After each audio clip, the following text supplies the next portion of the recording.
Chapter 277. Some distance away from the Red Leaves Forest, the 7 of them stopped to take a rest. Because they were prepared, although the red leaf ants were fierce, they didn't cause any actual harm to them. Madame Fong, who looked pale and seemed to have consumed too much spiritual aura, probably due to the special cultivation technique she used with the incense. Taoist Kumu asked, "Madame Fong, are your injuries serious?" Madame Fong swallowed a medicinal pill and shook her head. "My spiritual aura is just exhausted. I'll be fine after a short rest." "That's good." Taoist Kumu looked at the others. "Rest in groups. There's still a lot of danger ahead, so you have to keep your spiritual aura abundant." Half a day later, everyone finally finished resting and continued on their way. After passing this rocky slope, they entered a dark forest. In Demonic Mountain, the spiritual aura was chaotic. Except for the part they just entered, which was no different from Mount Yuheng, the rest was full of rocks with almost no flowers or trees. Only after this part of the road did they appear one after another. However, the color of these plants was a bit strange. Most of them were dark green, which made people feel bad just by looking at them. Qin Shi walked beside Imo Tiange and said, "The spiritual aura and devil aura are intertwined here, so these plants aren't ordinary spiritual plants." Imo Tiange carefully observed them. Sure enough, these trees all had a very obscure dark aura, which was obviously devil aura. No wonder the color of these trees was like this. After walking for a while in the forest, Taoist Kumu stopped first and said, "There's withered grass here, which can be regarded as a treasure. If you want to collect it, you can go now. The devil aura here is quite strong, so we can only stay for 2 hours at most. Plus, we have to hurry, so we only have an hour to search. We'll meet here in an hour." Imo Tiange turned to look at Qin Shi. Qin Shi said, "In that case, Junior Marshall's sister and I will go first." Taoist Kumu nodded. "Fellow Taoists, don't forget the meeting time." Qin Shi raised his hand, glanced at Imo Tiange, and took the lead to leave the group. Imo Tiange also saluted everyone, then turned around and followed after them. After walking in silence for a while, Qin Shi suddenly stopped. "Be careful of Kumu and Tong Tianyun." Imo Tiange was stunned. "Senior Marshal brother, what did you notice?" Qin Shi shook his head. "So far, there's nothing suspicious. However, after thinking about it for a long time, I concluded that Old Man Tong must have prepared for this trip by exchanging for the 10,000-year-old spirit grass. But even if they obtained some unique treasures on Demonic Mountain, how many of them could be compared to 10,000-year-old spiritual plants?" Imo Tiange thought about it and couldn't help but nod. That was right. Even if they obtained a 10,000-year-old spiritual plant on Demonic Mountain, it would still be an extremely sensational matter. With a 10,000-year-old spiritual plant, they could exchange it with a nascent soul cultivator for some spiritual objects that could help them advance their realms. Why would they still need to enter Demonic Mountain? What he was after was definitely more precious than a 10,000-year-old spiritual herb. "Senior Marshal brother, are you saying that they might be harboring evil intentions towards us?" "Not necessarily." Qin Shi said, "If they're plotting something big, then there's no need for them to make a move on us because of a small loss. However, the reason why we've gathered together is to advance and retreat together. If they abandon us when they're in danger, we'll still be in danger." Imo Tiange was silent for a while, then asked, "Since that's the case, wouldn't it be better if we split up with them earlier?" "That's the only way. Unfortunately, I can't contact Master." Qin Shi thought for a while, then took something out of his robe and gave it to her. "Eat this." "This is..." The thing he gave her was a jade bottle used to store medicinal pills. Inside it was a bright red medicinal pill with a strange smell. She'd never seen it before. "This is an 8 Immortals pill. After you eat it, your meridians will become extremely chaotic for a short period of time. At that time, pretend that you're seriously injured and can't walk. Leave the rest to me." Imo Tiange understood what he wanted to do. She was actually dispensable to this group. If she was seriously injured, the others certainly wouldn't be willing to let her drag them down. Mo Tiange didn't think too much and silently swallowed the 8 immortals pill. At the same time, in the middle of the forest, 2 people were also talking in low voices. How much time do we have? The one who asked was Tong Tianyun. Daoist Kumu did some calculations then said, at the earliest, we still have 7 days. 7 days. Time is too tight. Tong Tianyun sighed. It wasn't easy for us to get this opportunity. If we can't make it in time, we'll suffer a big loss. Daoist Kumu looked calm. Don't worry. This time, we've been prepared. The others aren't mediocre. We'll definitely reach Immortal's ruins within 7 days.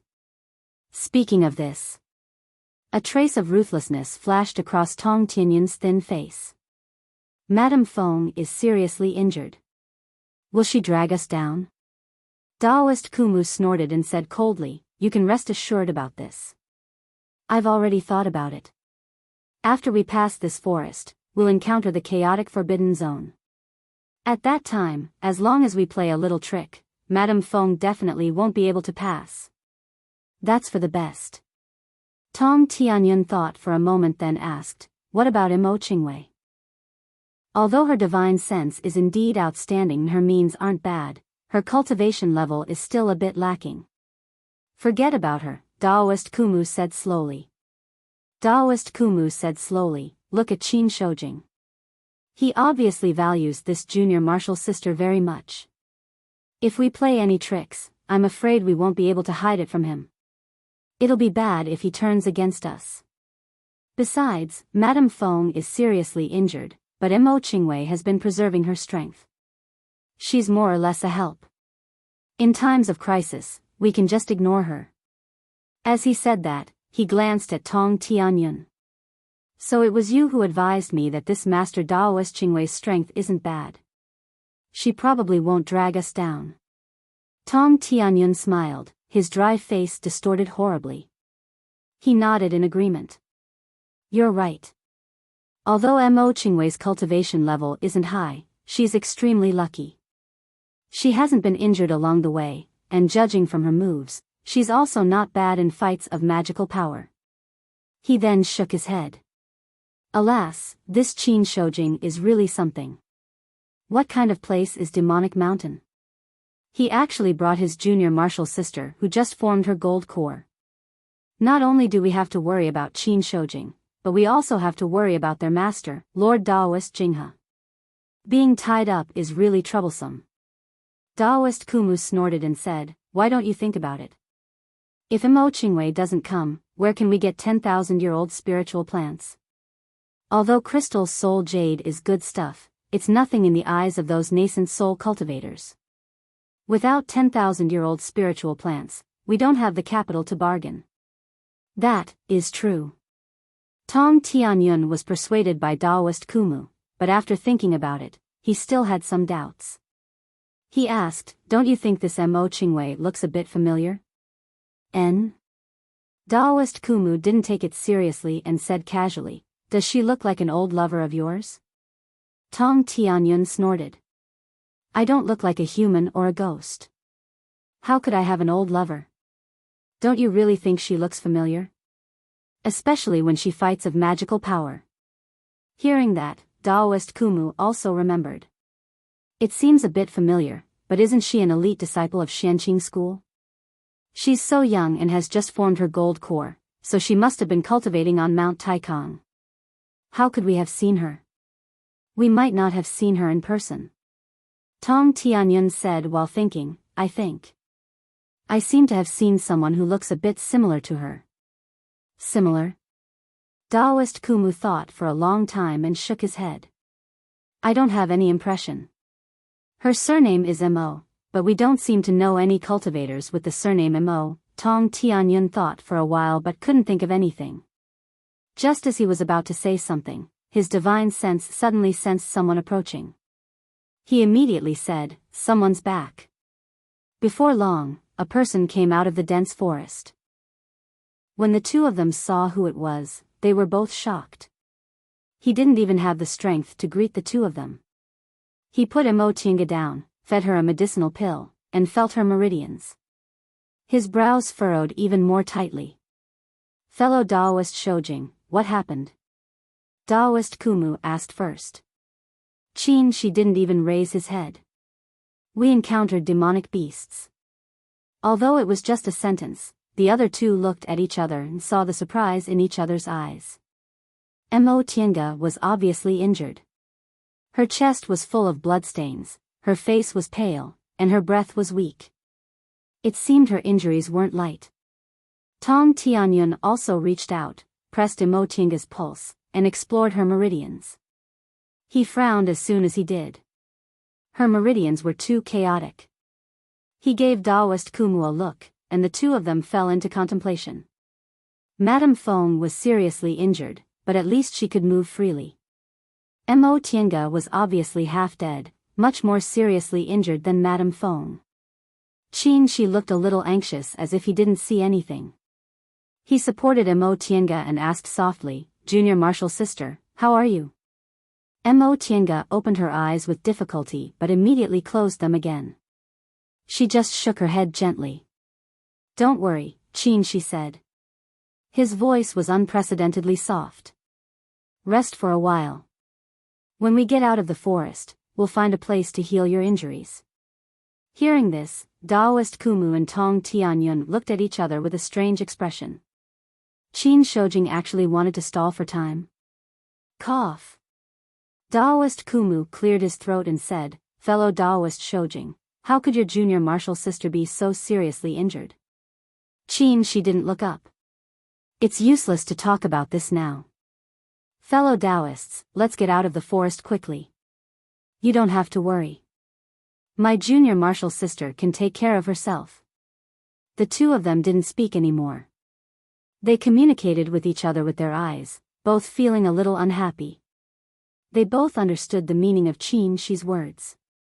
He was telling them that he would never give up on this junior martial sister. After a while, Lei Dongqing, Madame Fong, and Jing Xingji came back one after another. They were all startled to see Imotinga's appearance. "How did you come back?" She looked up with an indifferent expression. "Since you're all back, let's go."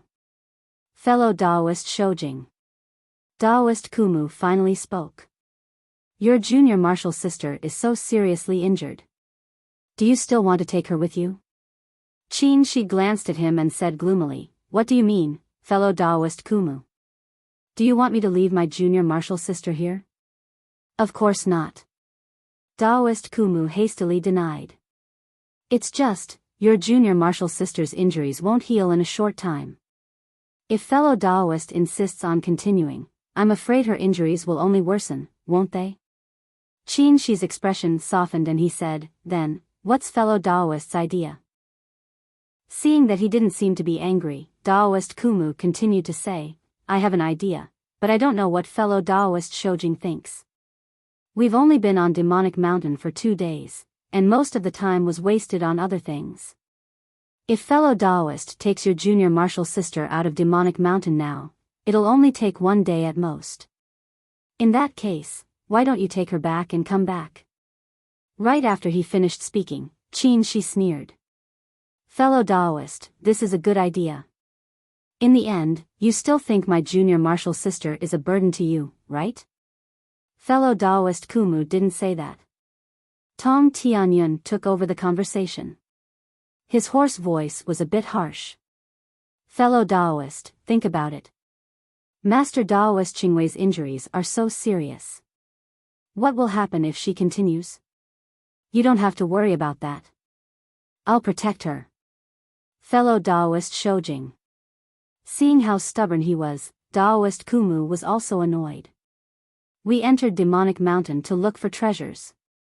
If you take your junior martial sister with you like this, what should we do?" She didn't say anything. He just stared coldly at the people in front of him. Taoist Kumu and Tong Tianyun were very persistent. Madame Fong and Lei Dongqing looked away. Jing Xingji seemed to sigh regretfully and no longer looked at him. These people's attitudes were very obvious. There was no need to say anything. "I understand. Qin Shi finally spoke. Daoist Kumu and Tong Tianyun heaved sighs of relief. Just when they thought he accepted their suggestion, they heard him say, "You're still worried about being implicated. That being the case, we'd better go our separate ways. From now on, our lives and deaths have nothing to do with you." You. Everyone was stunned. Daoist Kumu blurted out, "Fellow Daoist Shojing, don't be impulsive. Aren't you courting death by taking your junior martial sister with you? I survived more than 80 years ago, let alone today." Qin Shi's voice was flat, but it carried a hint of pride. "Fellow Taoists, farewell." After saying that, he ignored them. He picked up Emo Tienga and walked out of the forest. Chapter 278.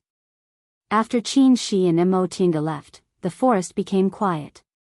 Lei Dongqing touched his bald head and looked at Daoist Kumu.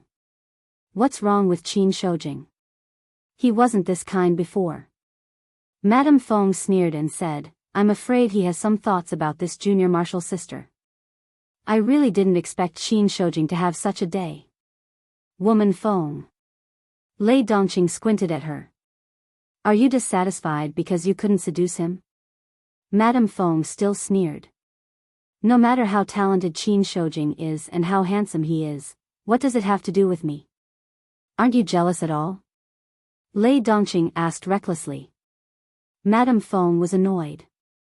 "Old Lei, get lost. I'm not that bored." While the two of them were arguing, the other three people didn't say anything.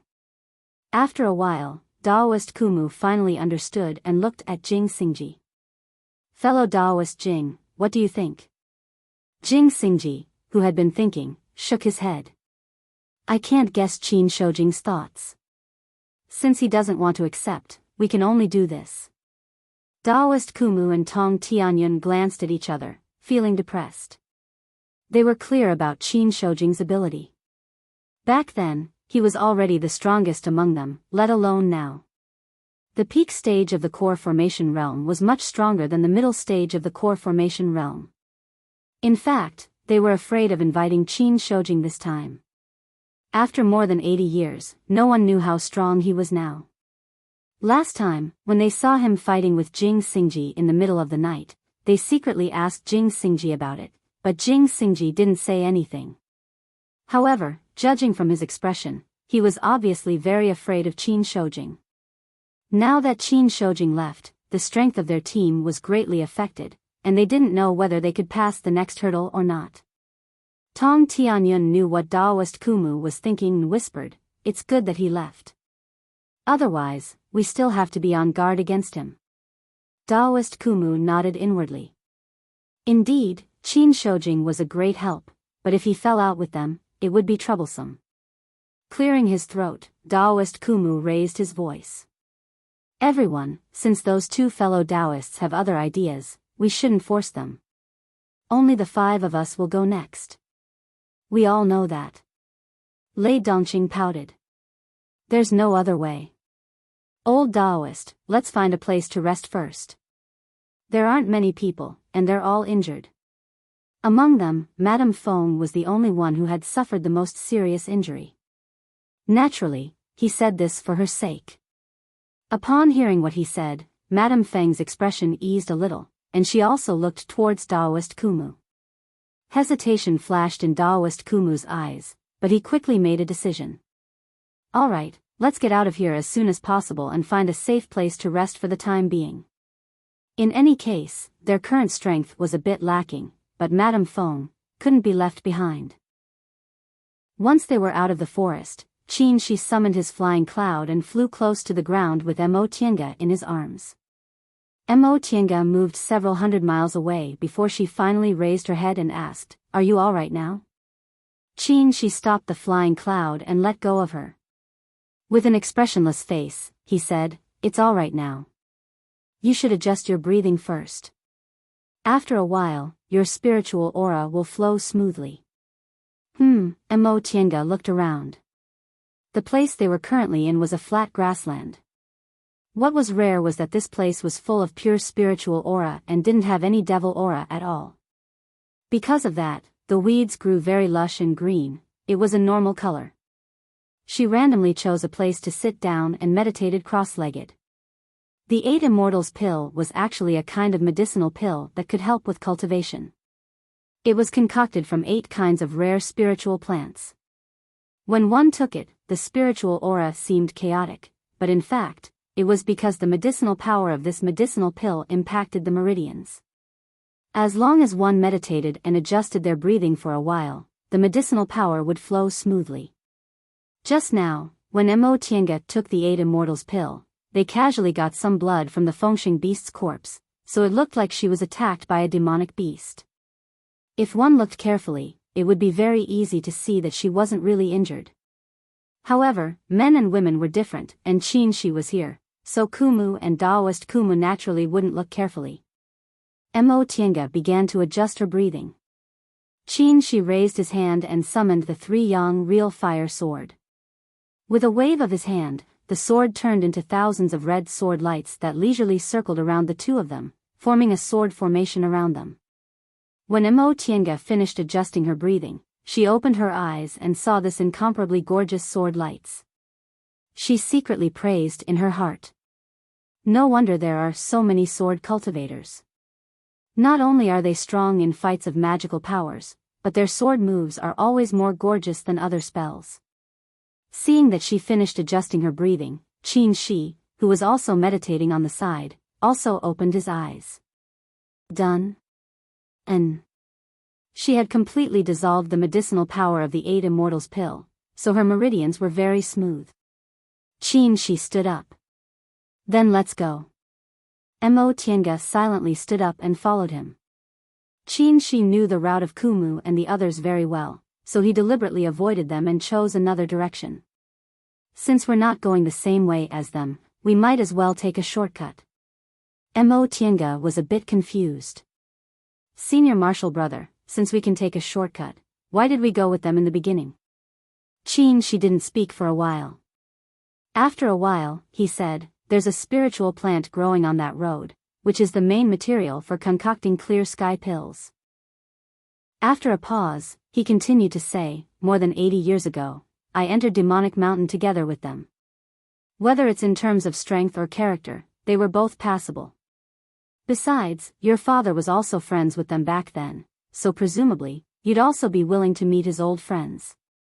He was now in the peak stage of the core formation realm, so no matter how powerful clear sky pills were, they were useless to him.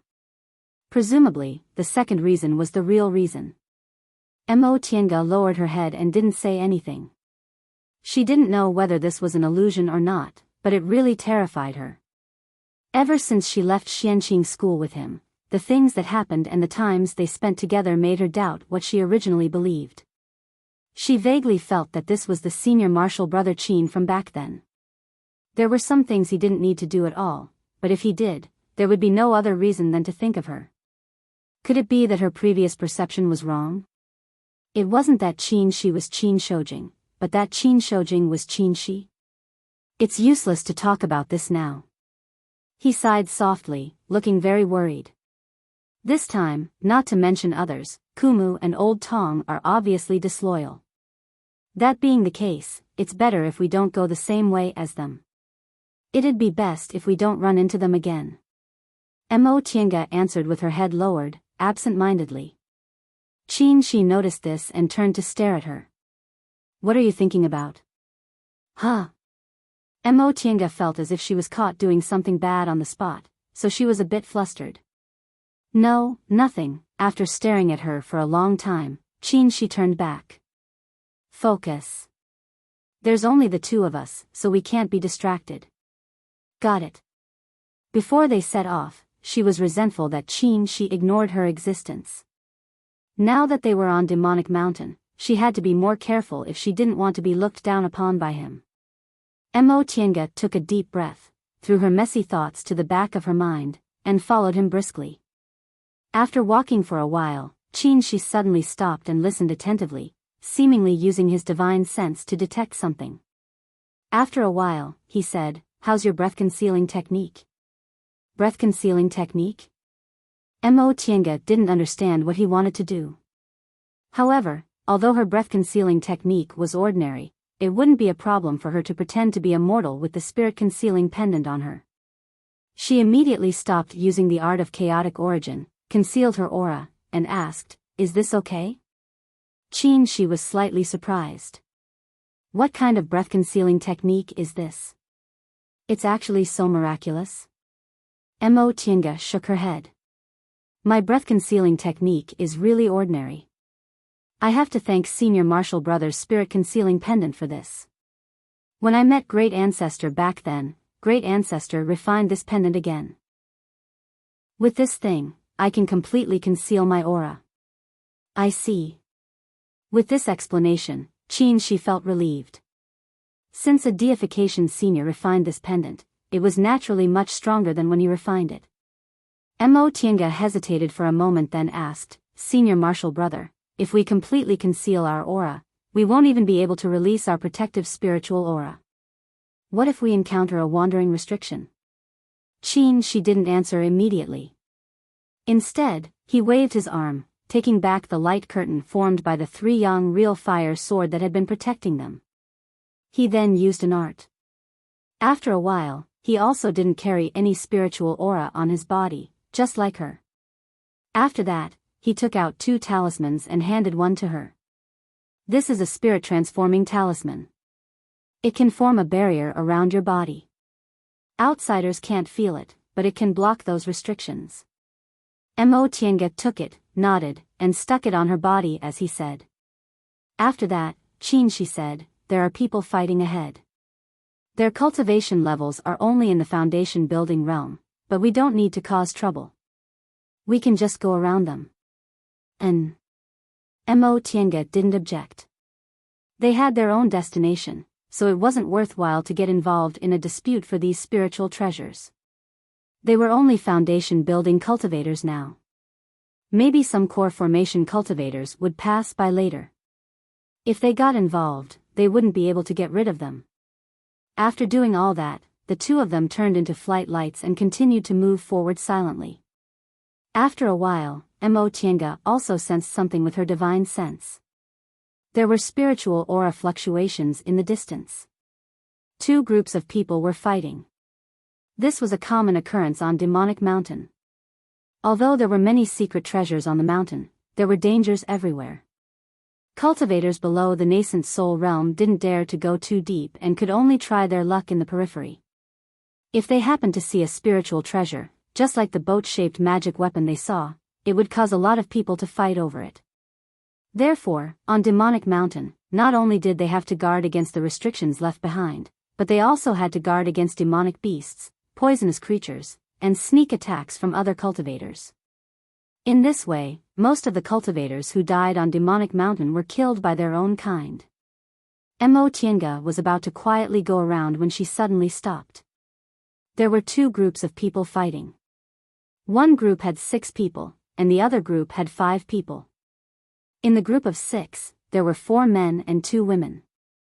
Most of them were in the early stage of the foundation building realm.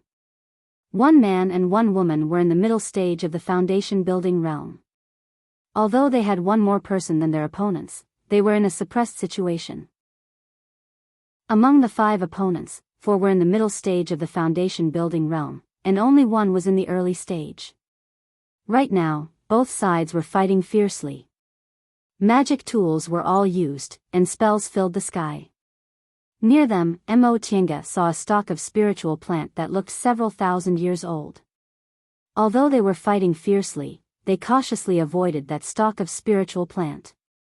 Apparently, they were fighting because of this spiritual plant. Seeing that she stopped moving, she turned his head and asked, "What's wrong?" Mo Tiange stared at the people in the field and said, "Look at them." Chapter 279. She turned around and looked at them. His brows slowly wrinkled. "They're people from Yunwu sect," Mo Tiange finished his sentence. She sighed softly as she looked at their black robes. This was a set of clothes they were familiar with. Fortunately, the sect's emblem was still a few clouds. It seemed the matter Lu Yidao talked about last time had succeeded. Yunwu's sect had retaken its monastery and from now on, it no longer needed to be bullied by Zixia sect. What made Mo Tiange stop wasn't only because she saw Yunwu's sect's disciples, but because the two women among them looked very familiar. It's them. She also recognized them. After watching for a while, Mo Tiange turned around and said, Senior Marshal Brother Shoujing, if you want to go, then go. They're just a few foundation building cultivators, she said flatly. Mo Tiange hesitated for a moment then nodded. Thank you. The 6 people from Yunwu's sect were obviously at a disadvantage, especially since their opponents were all male cultivators. While they were fighting, they also made dirty jokes about the 2 women among them. When the 2 women heard their opponents teasing, one looked ashamed and resentful, while the other looked extremely cold. Mo Tiange couldn't help but recall that nearly 70 years ago, when they were in Miwu Valley, they were also teased by Zixia sect's disciples. Both of them were angry at that time, but now, one looked disappointed and ashamed while the other ignored everything. She sighed softly and released her spiritual aura pressure. The spiritual aura pressure of a core formation cultivator shrouded them. The 11 people present were all shocked and stopped fighting one after another. When they turned around, they saw Mo Tiange standing not far from them and she standing behind her. The first thing the 5 non-Yunwu sect disciples noticed was the clothes they were wearing. Shocked, they hastily bowed and saluted them. Turns out it's core formation seniors from Xianqing School. Juniors greet you. Upon hearing what he said, the people from Yunwu's sect were also shocked. They also bowed to greet him. Juniors greet seniors. Mo Tiange nodded and looked at the 5 cultivators first. Which cultivation group are you from? Shame appeared on the 5 people's faces. The leader answered respectfully, Senior, we were originally disciples of Jingxin sect. Jingxin sect? He had never heard of this sect. The leader was very quick-witted. When he saw the confusion on her face, he immediately said, the Pure Heart sect is just a small sect. Now, it was destroyed decades ago. After we destroyed our own sect, we became rogue cultivators. I see. This kind of sect extermination wasn't rare. There were many small and medium-sized cultivation groups in the celestial pole. If their talents withered or if they provoked a powerful enemy, it was very likely that their sect would be exterminated overnight. Those who escaped had nowhere to go for a while, so they became individual cultivators. Seeing that her attitude was amiable, the man became bolder and said, Does Senior fancy this crimson-red grass? If Senior takes a fancy to it, Junior will naturally offer it up with both hands. The corners of Mo Tiange's mouth couldn't help but curve upwards. This man was very good at talking. Although the 5 of them were stronger than the 6 people from Yunwu's sect, it didn't mean that Yunwu's sect had no chance of winning. If she took a fancy to this crimson grass, they naturally wouldn't have any hope. The implication of this person's words was that he directly took the credit for offering the grass and ignored the people from Yunwu's sect. In any case, they also wouldn't dare to raise any objections. The 6 people from Yunwu's sect naturally understood the meaning of his words and glared at each other. The man immediately raised his eyebrows and said, Don't tell me you want to compete with a core formation senior for this spiritual plant? Upon hearing what he said, the people from Yunwu's sect became even more angry and anxious. On one hand, they felt this person was really hateful. With just a few words, he wanted to frame them for wanting to compete with a core formation cultivator over a spiritual plant. On the other hand, they were afraid Mo Tiange would really misunderstand. Among the 6 people, only the middle stage foundation building female cultivator looked calm. At that moment, she respectfully bowed and raised her hand. Since seniors want this spiritual plant, Junior naturally doesn't have any reason to compete. Senior, please don't listen to this person's provocation. Mo Tiange stared at this female cultivator. Her expression was calm and her manner was magnanimous. She really had the courage to stand on her own. She couldn't help but sigh again. Senior Marshal Sister Wang, long time no see. Once she said that, the female cultivator was dumbfounded. The other people present, including the 5 non-Yunwu sect cultivators, were also dumbfounded. Senior Marshal's sister Wang, they all heard Yunwu sect cultivators call this female cultivator, and they indeed called her Senior Marshal's sister Wang. Who was this core formation senior in the end? She actually called this female cultivator that? The 2 Yunwu sect female cultivators stared at Mo Tiange attentively. All of a sudden, one of them cried out in surprise, You're Junior Marshal Brother Yi? Mo Tiange smiled and nodded at that person. Senior Marshal Sister Shen. These 2 people were Wang Qianyi and Shen Bing from back then. Shen Bing's cultivation level was in the early stage of the foundation building realm, but her beauty hadn't decreased from before. As for Wang Qianyi, she was already in the middle stage of the foundation building realm. Compared to Shen Bing in the past, she wasn't very eye-catching. Now, however, she was as cold as ice and as beautiful as a peach. Mo Tiange couldn't help but recall the bitter experiences they had all these years. Back then, Shen Bing was forced to become a concubine while Wang Qianyi married her enemy. More than 10 years later, Lui Dao mentioned to her that Shen Bing was already free while Wang Qianyi was still married to that person. Mo Tiange didn't know whether they had escaped from the sea of bitterness or not. Judging from their current appearances, they seemed to be living pretty well. Upon hearing Shen Bing's reminder, Wang Qianyi also remembered. Astonishment appeared on her calm and composed face. You're really Junior Marshal Brother Yi? Mo Tiange nodded with a bitter smile. They hadn't seen each other for more than 60 years. She never expected their next meeting would be like this. Upon seeing this scene, the expressions of the 5 people in the small group changed greatly. They never expected this core formation senior would actually be acquainted with the other party. Right now, their faces were filled with apprehension and trepidation. They didn't know whether this senior would kill them out of anger or not. After hesitating for a long time, the leader finally said, Turns out these fellow Taoists are senior's old acquaintances. Juniors really had eyes but failed to see. I hope senior won't take offense. In the end, he was already begging. Mo Tiange cast them an indifferent glance then said, That'll do. I won't make things difficult for you. You can leave now. Upon hearing what she said, the 5 people were overjoyed. They repeatedly cupped their hands and said, Thank you, senior. Thank you, senior. They didn't dare to stay any longer. Using their flying magic tools, they quickly fled into the distance. Mo Tiange no longer paid attention to them. She smiled at Wang Qianyi and Shen Bing. Not bad. Senior Marshal sisters have a good memory. Upon receiving her affirmation, Wang Qianyi and Shen Bing glanced at each other, feeling very strange. She was wearing Xianqing School's robe, emitting the spiritual aura pressure of a core formation cultivator, and her movements were confident and calm. She was completely different from the cautious and smiling Junior Marshal Brother Yi from back then. What made them feel even more strange was that although Junior Marshal Brother Yi was a handsome youth, he didn't look like a woman at all. On the other hand, Mo Tiange in front of them was elegant and elegant, she obviously looked like a woman. After a long time, Wang Qianyi sighed with a gloomy expression. Turns out we were blind back then. Junior Marshal Brother Yi, have you been well these years? Where did you go? Mo Tiange also sighed when she mentioned the past.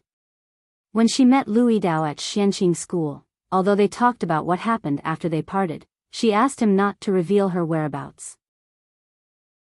Although Lui Dao wasn't too kind about Su Jingji's matter, it seemed he still covered it up for her. About what happened back then. Senior Marshal sisters, when you go back, you can ask Senior Marshal Brother Lu. Senior Marshal Brother Lu knows? Wang Qianyi was surprised. Mo Tiange nodded and didn't say much about this issue. Instead, she asked, Senior Marshal sisters, why did you come to Demonic Mountain? Wang Qianyi sighed and said, Junior Marshal Brother Yi, you might not know this, but although we recaptured Yunwu sect, we suffered disastrous losses. We only have a few core formation cultivators left. If we followed the usual routine, I'm afraid we wouldn't be able to advance to the core formation realm, so we came to take a gamble. I see. Mo Tiange thought for a moment then said, this place is already very dangerous for foundation building cultivators. Take this spiritual plant and go back. In the end, fated chances aren't as important as your lives. Shen Bing was pleasantly surprised. Junior Martial Brother Yi, are you saying you'll let us have this spiritual plant? Mo Tiange nodded.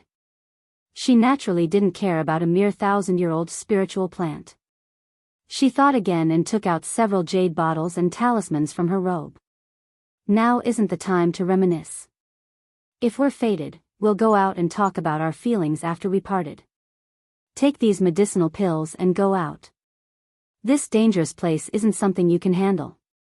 Wang Qianyi silently took the things Mo Tiange handed her and solemnly saluted her. Thank you. Mo Tiange smiled. Without saying anything, she turned around and walked towards Qin Shi. Junior Martial Brother Yi. Wang Qianyi called out from behind her, You. How are we going to find you in the future? Mo Tiange waved her hand. Go ask Senior Martial Brother Lu yourself. We'll meet again someday. Once she finished speaking, she once again concealed her aura and left with Qin Shi. Watching their backs, Shen Bing's brows furrowed even tighter. She suddenly asked, Junior Martial Sister Wang, look. Isn't that Senior Martial Brother Qin? Senior Martial Brother Qin? Wang Qianyi didn't understand what Mo Tiange meant at first, but when she recalled that person's appearance, she was also shocked. Is that Senior Martial Brother Qin?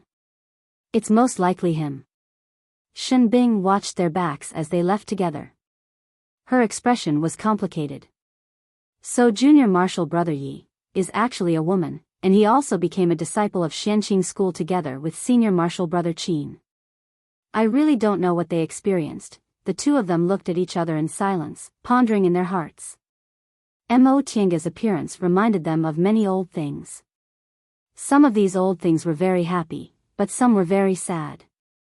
The other four cultivators were dumbfounded as they watched what happened. Finally, one of them couldn't help but ask, Senior Martial Sisters, why did you call that Senior? Junior Martial Brother Yi? Wang Qianyi smiled bitterly and said, more than 60 years ago, she was a disciple of our Yunwu sect. Presumably, she was a woman disguised as a man. What? The four people were shocked. More than 60 years ago. Senior Martial Sister still hadn't built her foundation, right? Correct. Wang Qianyi stared in the direction they left. At that time, Junior Martial Brother Ye's cultivation level was even lower than ours. She was just an aura refining disciple. We originally thought something bad had happened to her, but unexpectedly, the affairs of the world were unpredictable.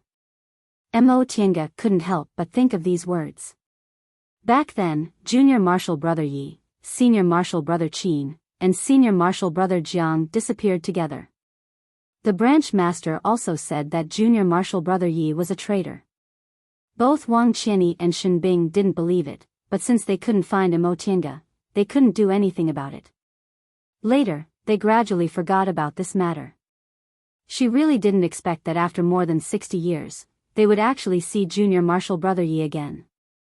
Only then did they discover that she was actually a woman and had even formed her gold core. Shen Bing said in a daze that Senior Martial Brother Qin seems to have also formed his gold core. They are actually so talented. Chapter 280. After seeing Wang Qianyi and Shen Bing, Mo Tiange's mood was somewhat heavy. For the first time, she witnessed the tragic fate of female cultivators. One lost her father and had to marry her enemy. The other lost her freedom and became a puppet. They were cultivators, but they were also women. Without enough power, they couldn't even protect their bodies. This world was just so cruel. Fortunately, they seemed to be doing well now. Although they didn't have enough pills and were still struggling on the path of cultivation, at least they had freedom. After thinking for a while, Qin Shi suddenly asked, Do you sympathize with them? Mo Tiange was stunned for a moment before she answered, Of course. They were very miserable. How is it terrible? For a woman, if she can't even protect herself, of course it's miserable. She didn't say anything. No one knew what he was thinking. The two of them concealed their auras and avoided the other cultivators. Their journey was daunting but not dangerous, and they arrived at the foot of a mountain. Mo Tienga looked up. It's so high. Even if we fly, it'll be very difficult to fly up, right? Demonic Mountain was the highest mountain in the celestial pole, worthy of its name. This mountain peak pierced straight into the clouds, and its peak couldn't be seen at all. She said, there's a place we can land on, so flying up won't be a problem. It's just that. He stared at the lightning formed by the intertwining spiritual aura and devil aura in midair. There are a lot of restrictions on this place. If we're not careful, we might turn into ashes. Mo Tienga was shocked. Ashes scattered and vanished in a puff of smoke. In other words, they couldn't even be saved. Don't overthink it. She said calmly, it might take us 2 days to reach the summit. There are still many restrictions up there that need to be broken, so it's very troublesome. Let's go up there as soon as possible. And the two of them used their own methods to protect themselves.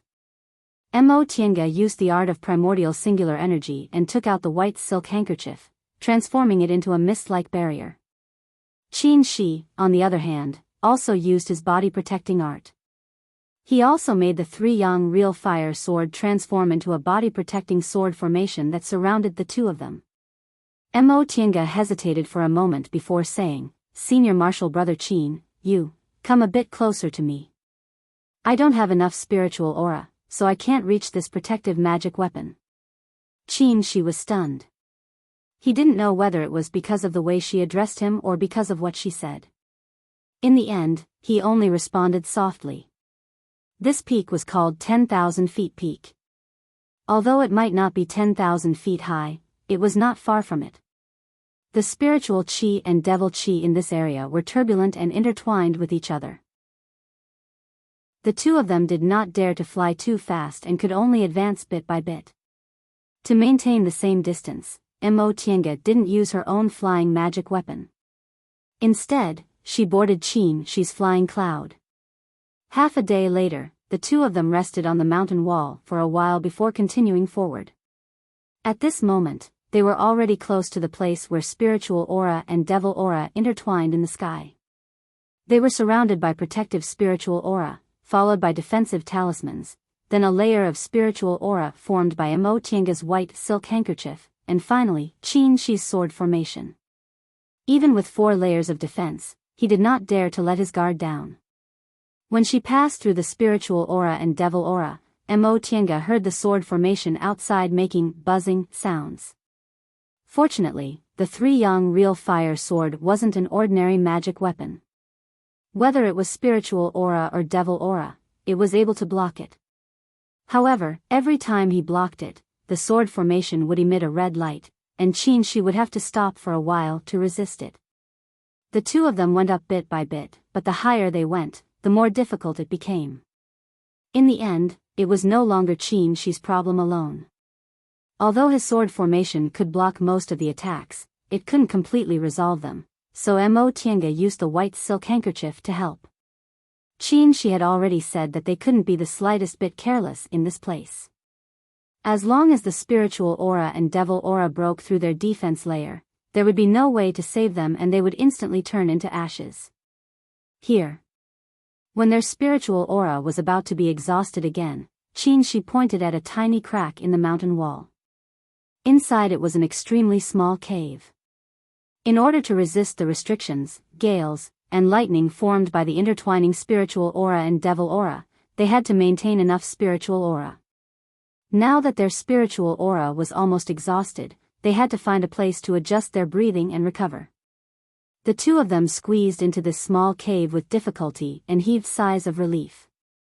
The crack in this cave was very small, so they could only pass through it sideways. With the mountain wall blocking them, there were no gales or big restrictions. There was only weak spiritual aura and devil aura. But it was really too small. It was only big enough for the two of them to sit side by side. They were so close together that they almost couldn't move. Mo Tiange felt very uncomfortable. She wasn't used to being so close to other people. Just as she was about to lean to the side, she heard Qin Shi say, "Don't move. Quickly meditate and recover your spiritual aura." Mo Tiange knew what he said was right, so she could only endure it. She sat cross-legged, slowly adjusted her breathing and entered a meditative state. After a while, her spiritual aura finally recovered, and she opened her eyes. A large mass of devil aura floated over from outside and blocked the entrance of the crack. Qin Shi had already finished adjusting his breathing and was waiting for her. He was startled and said, "Wait a moment. There's too much devil aura." The devil aura on Demonic Mountain was very violent. Once it sensed cultivators' breaths, it would rush forward and swallow them. Most of this devil aura was left behind from the distant past era. How could cultivators resist it? A small mass of devil aura could be eliminated, but such a large mass of devil aura couldn't be avoided. This mass of devil aura blocked the light that leaked through the crack and also blocked the sounds outside. Darkness and silence embraced each other. Cultivators' eyesight was better than mortals. Even if there was no light, they could roughly distinguish the things in front of them. But there was no light, and everything in front of her was hazy. This kind of haze made Mo Tiange restless. She heard light breathing. After listening for a while, she seemed to hear a heartbeat again. At first, it was calm, but it gradually became rapid. She pressed her chest and found it was hers. Strange. She tilted her head and thought to herself, "I just finished meditating, so my heart shouldn't be beating so fast." This kind of depression also seemed to affect Qin Shi. He moved, and his arm rubbed against her sleeve. The faintly discernible contact made Mo Tiange even more afraid to move. It seemed too close. Even their breaths were intertwined. This kind of awkward silence didn't last long. Suddenly, she heard Qin Shi say, "That year, your father and I also flew up from here." Mo Tiange was stunned and turned her head. In the darkness, Qin Shi's eyes shone brightly. He said softly, "At that time, a big restriction collapsed. More than half of the people who stayed on Demonic Mountain died or were injured. Your father and I happened to be here, so we avoided the disaster." "This place," Mo Tiange murmured. She reached out and touched the mountain wall next to her. "Father, has he also sat here and touched these stones? We hid for 7 days before the restriction finally stabilized, but, when we went out the way we came, we found we couldn't get out." Mo Tiange suddenly remembered that the restriction on Demonic Mountain only existed for about a month. If the restriction reappeared, they wouldn't be able to get out. And if they stayed here, they didn't know when the restriction would disappear again. The situation inside was unpredictable, and ordinary people couldn't wait until Demonic Mountain opened again. "Then, how did you get out?" "The secret is up there," Qin Shi said. "There's a place they call Immortals' Ruins. According to legend, it's the place where immortals fell and were buried in the distant past era. The road to Immortals' Ruins is full of difficulties and dangers.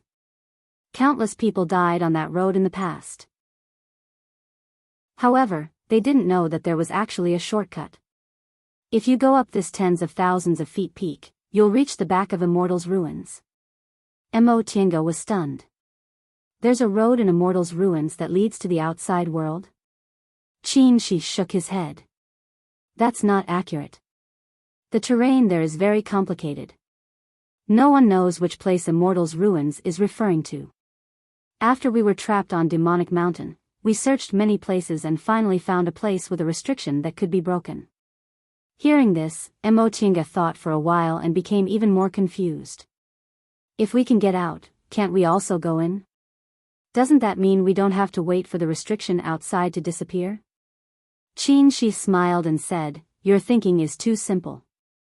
At that time, we encountered a lot of dangers. When we found that place, we were all injured. Your father's injury was especially serious. He almost couldn't survive. When we gradually finished taking medicinal pills, his injury still didn't improve. After a pause, he continued, "My injury was relatively light, so it wasn't a big problem. But even if we found that the restriction in that place was relatively weak and could be broken, we didn't have enough cultivation. According to my calculations, we needed to have at least the cultivation level of the nascent soul realm. Moreover, the restriction on Demonic Mountain is very special. If it wasn't because our inner force was weak, even if it was broken, the restriction would repair itself.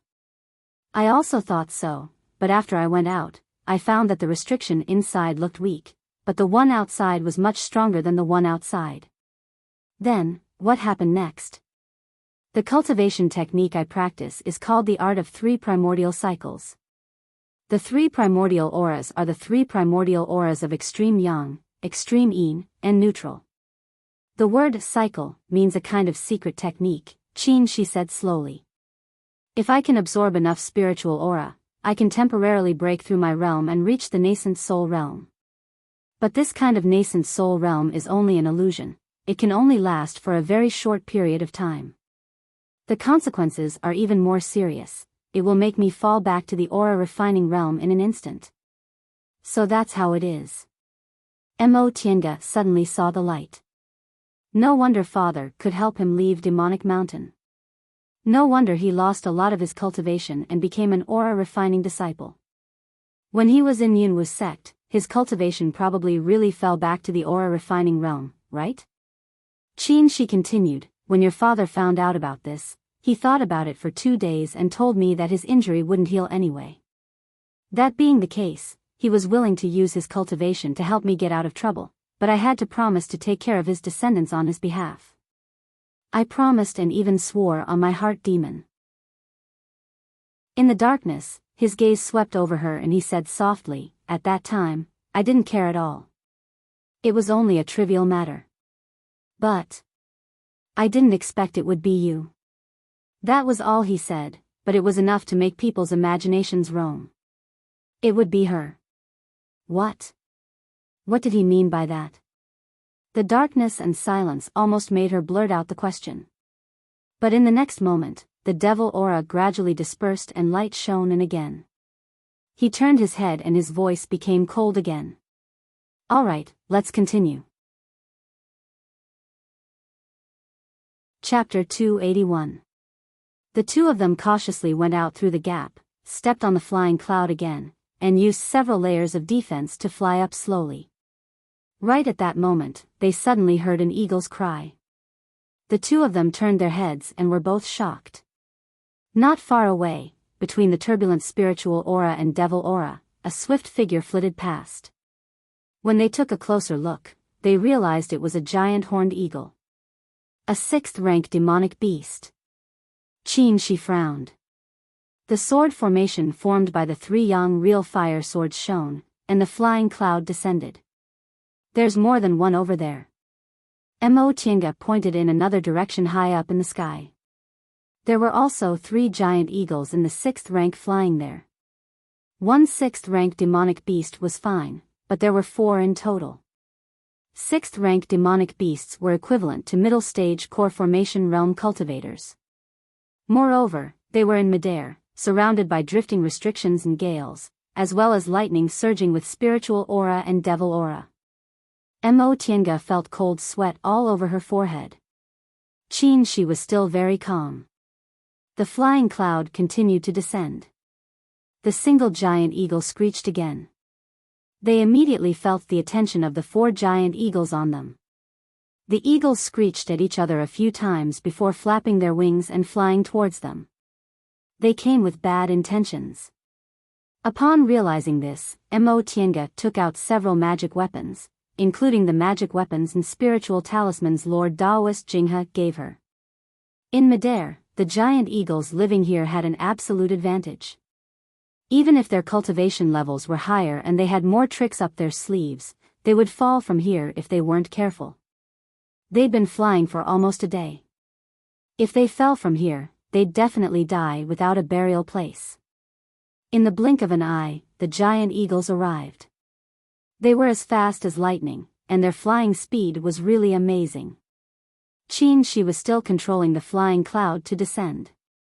When he saw the giant horned eagles pouncing on him, spiritual light gathered in his right hand, and the true form of the three-yang real fire sword appeared in his hand. He only had time to lift it up, and the sword aura collided with the eagle's claws. This power. Mo Tianga's face turned pale. The demonic beasts on Demonic Mountain had indeed mutated. How could a 6th-rank demonic beast have such powerful power outside Demonic Mountain? Mo Tianga didn't have much time to think because another giant eagle crashed into them. She took out an earth element square seal and was about to use it, but Shi stopped her. It's not convenient to use magic weapons here. If you make too much noise, it'll cause the restrictions to collapse. Mo Tianga was dumbfounded. This, Shi once again repelled the giant eagle. At this time, the flying cloud had already descended to the place where they were hiding. He pushed Mo Tianga and said, "Go in." Mo Tianga didn't listen immediately. She looked outside and saw that the 4 giant eagles were continuously ramming into them. Shi was worried about these restrictions, so he didn't attack them. Instead, he just used the sword formation formed by the sword aura of the three-yang real fire sword to block them. However, the strength of these giant eagles was too great, and they cleverly attacked him in batches. He was completely in a passive state of defense. "I can help. Don't talk nonsense." Shi didn't even look at her. His gaze moved back and forth between the several giant eagles. "Quickly go inside. Do you have a way?" This time, he didn't even answer. He pushed her away and used his body to block the gap. With his actions, she had no choice but to go in. She had no choice but to carefully climb in. Just as she was about to pull him in, he withdrew his hand. "Senior Marshal Brother." Mo Tianga was rather anxious. "Aren't you coming in?" She didn't answer. He made a sword art with both hands, and the sword formation suddenly shone brightly. Under the covetous gaze of the 4 giant eagles, how could he have time to go inside? Mo Tianga couldn't see what was happening outside, so she could only use her divine sense to observe. The 4 giant eagles whistled again, and one by one, they charged towards him one by one. He didn't move, enduring the spiritual aura impact of those giant eagles. When the sword formation gathered enough spiritual aura, he waved his hand, and a red sword aura chased after one of the giant eagles. Attacking them one by one was the only way. Relying on its swift body technique, the eagle flapped its wings to dodge. Shi's sword light indeed couldn't reach the speed of this eagle. However, when the giant eagle thought it could easily dodge, it saw that the sword light turned in its direction and chased after it again. The giant eagle let out a shrill cry, and with a sharp whistling sound, the sword light struck its giant head. Blood splattered everywhere, feathers fluttered in the air, and a giant eagle fell from the cliff. Mo Tianga was about to breathe a sigh of relief, but her divine sense immediately sensed that the other 3 giant eagles rushed over together. "Watch out!" She shouted a warning, but she had just consumed a lot of spiritual aura, so he couldn't react in time. Almost out of instinct, Mo Tianga activated the soul-refining art and lashed out. Ugh! She didn't know what the situation outside was like. She only felt pain from her divine sense being broken, and she spat out a mouthful of blood. Her whole body almost fell into a daze in an instant. Her divine sense was severed. It took her a long time to realize what had happened to her. "Behave. Don't move." She turned around and glared at her. But right at that moment, the 3 giant eagles she blocked attacked again. They flapped their 6 wings at the same time and pounced on him. She hastily raised his hand. The three-yang real fire sword blocked the attack from the front, but it didn't block the one behind him. After several attacks just now, the already shaky defensive cover cracked as soon as it came into contact with the eagle's wings. The eagle's claws pierced his back, causing a string of blood to blossom. His body swayed, and blood immediately gushed out of his back. Qin clenched his teeth, but he didn't care. He took out a defensive talisman from his waist and patted it on his body, forming a defensive cover again. Mo Tiange only saw that he was injured, but she couldn't see the situation outside. Without thinking too much, she unfolded the white silk handkerchief and wrapped it around his whole body.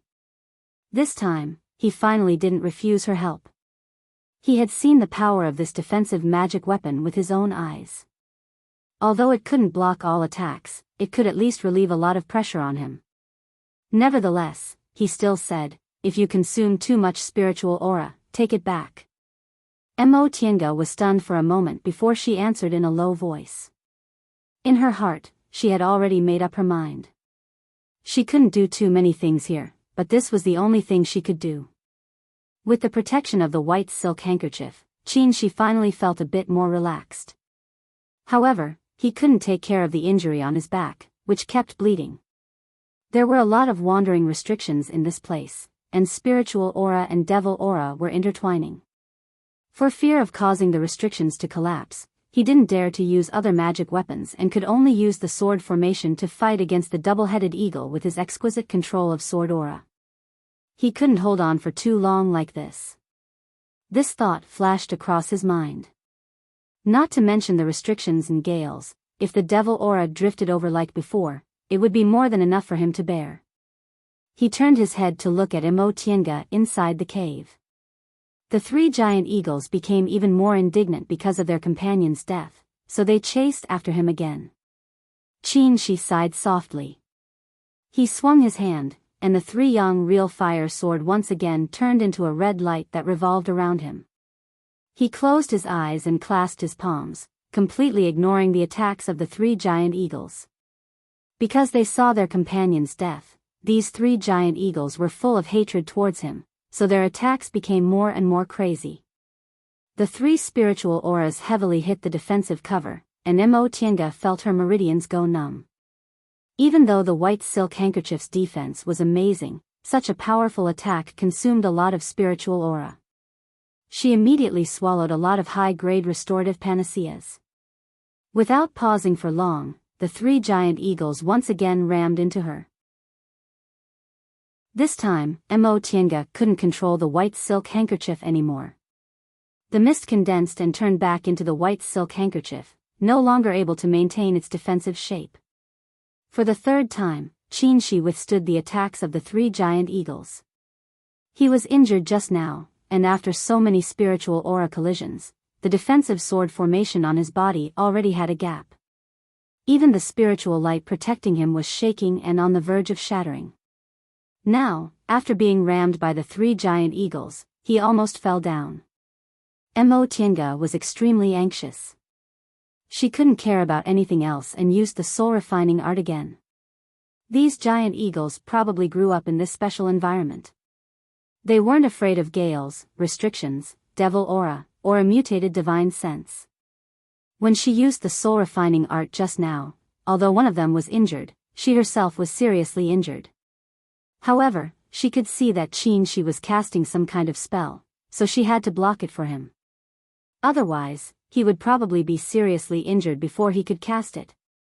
The three giant eagles rammed into her again. The outermost sword formation buzzed and bounced off some of the attacks, but they all broke apart. Then, they rammed into her divine sense. In an instant, Mo Tiange once again tasted the pain of her divine sense being torn apart. This kind of pain was more intense than any physical pain. It was as if her head had been ruthlessly knocked and her brain would burst in the next moment. Nevertheless, she managed to block this attack in the end.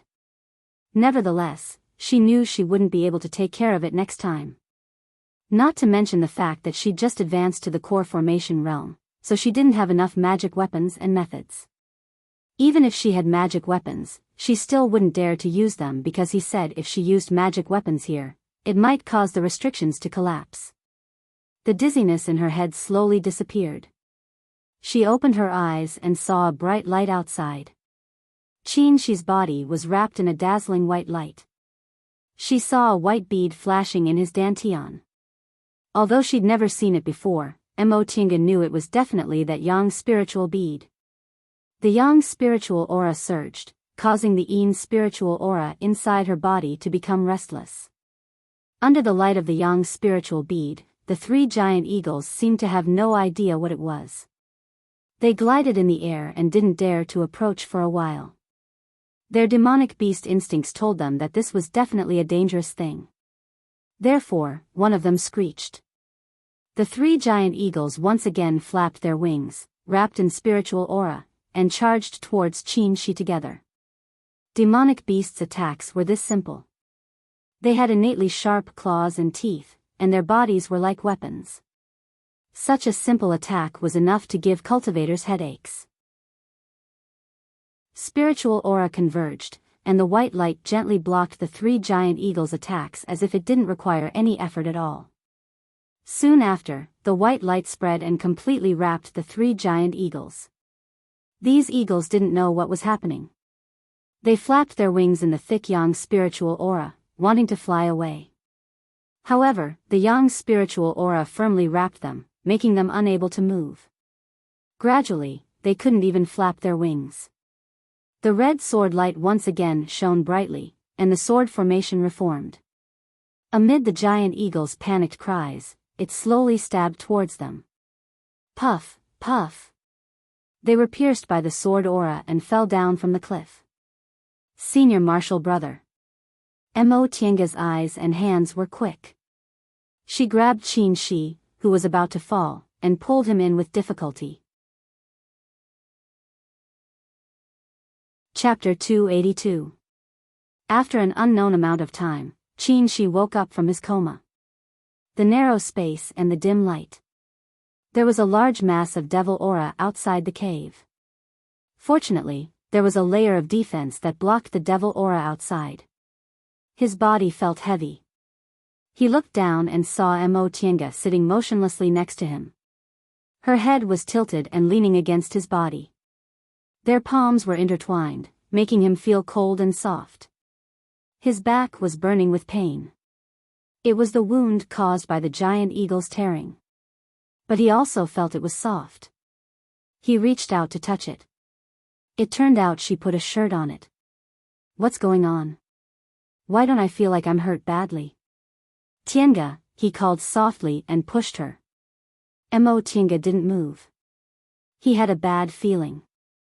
He reached out to feel her pulse and was stunned. Her meridians were empty. He suddenly realized what had happened and immediately moved the spiritual aura in his body. Sure enough, his dantian and meridians were intact, and his spiritual aura was also abundant. The only difference was that there was a lot of Yin's spiritual aura in the depths of his dantian, mixing with the neutral aura. After a while, Qin Shi regained his composure. Almost every time he used the Yang spiritual bead, his body would become extremely weak and he would need a very long time to recover. Therefore, he rarely used the Yang spiritual bead because he didn't have complete preparations. After using it, his life would be in danger. But this time, because of her, he didn't even suffer any internal injuries. She was now in the core formation realm. Even if the spiritual aura difference between the early stage and the peak stage of the core formation realm was huge, the spiritual aura in her body was enough to heal him. Therefore, his dantian and meridians were able to recover in a short time. After sitting in a daze for a long time, he slowly recovered. The cave was very small. Sitting side by side, they could barely move. In order to heal him, she almost curled up into a ball. But even if she wasn't tall and thin, it was still very difficult for her to hold such a position. He thought for a moment, laid her flat, and turned sideways to try to heal her. The wound on his back would hurt if he moved it, so he endured it. But he couldn't finish it. Although he wasn't strong, he was much taller. Not to mention sitting up, it was difficult for him to even turn around. After a long time, he could only lean forward and barely hover over her. When he was about to transfer spiritual aura to her, he suddenly realized that he looked like he was taking advantage of her. After realizing this, his face became a bit hot and he couldn't of it. Of course, he couldn't do it anymore. After thinking for a while, he could only sit back and put his right palm on her Lingtai acupoint, slowly transferring spiritual aura. The best acupoints to transfer spiritual aura were the Shanzhong acupoint on the chest and the Lingtai acupoint on the back. Of the Lingtai acupoint on of her back. Of energy. The moment, the acupoint of spiritual aura acupoint of Lin of was.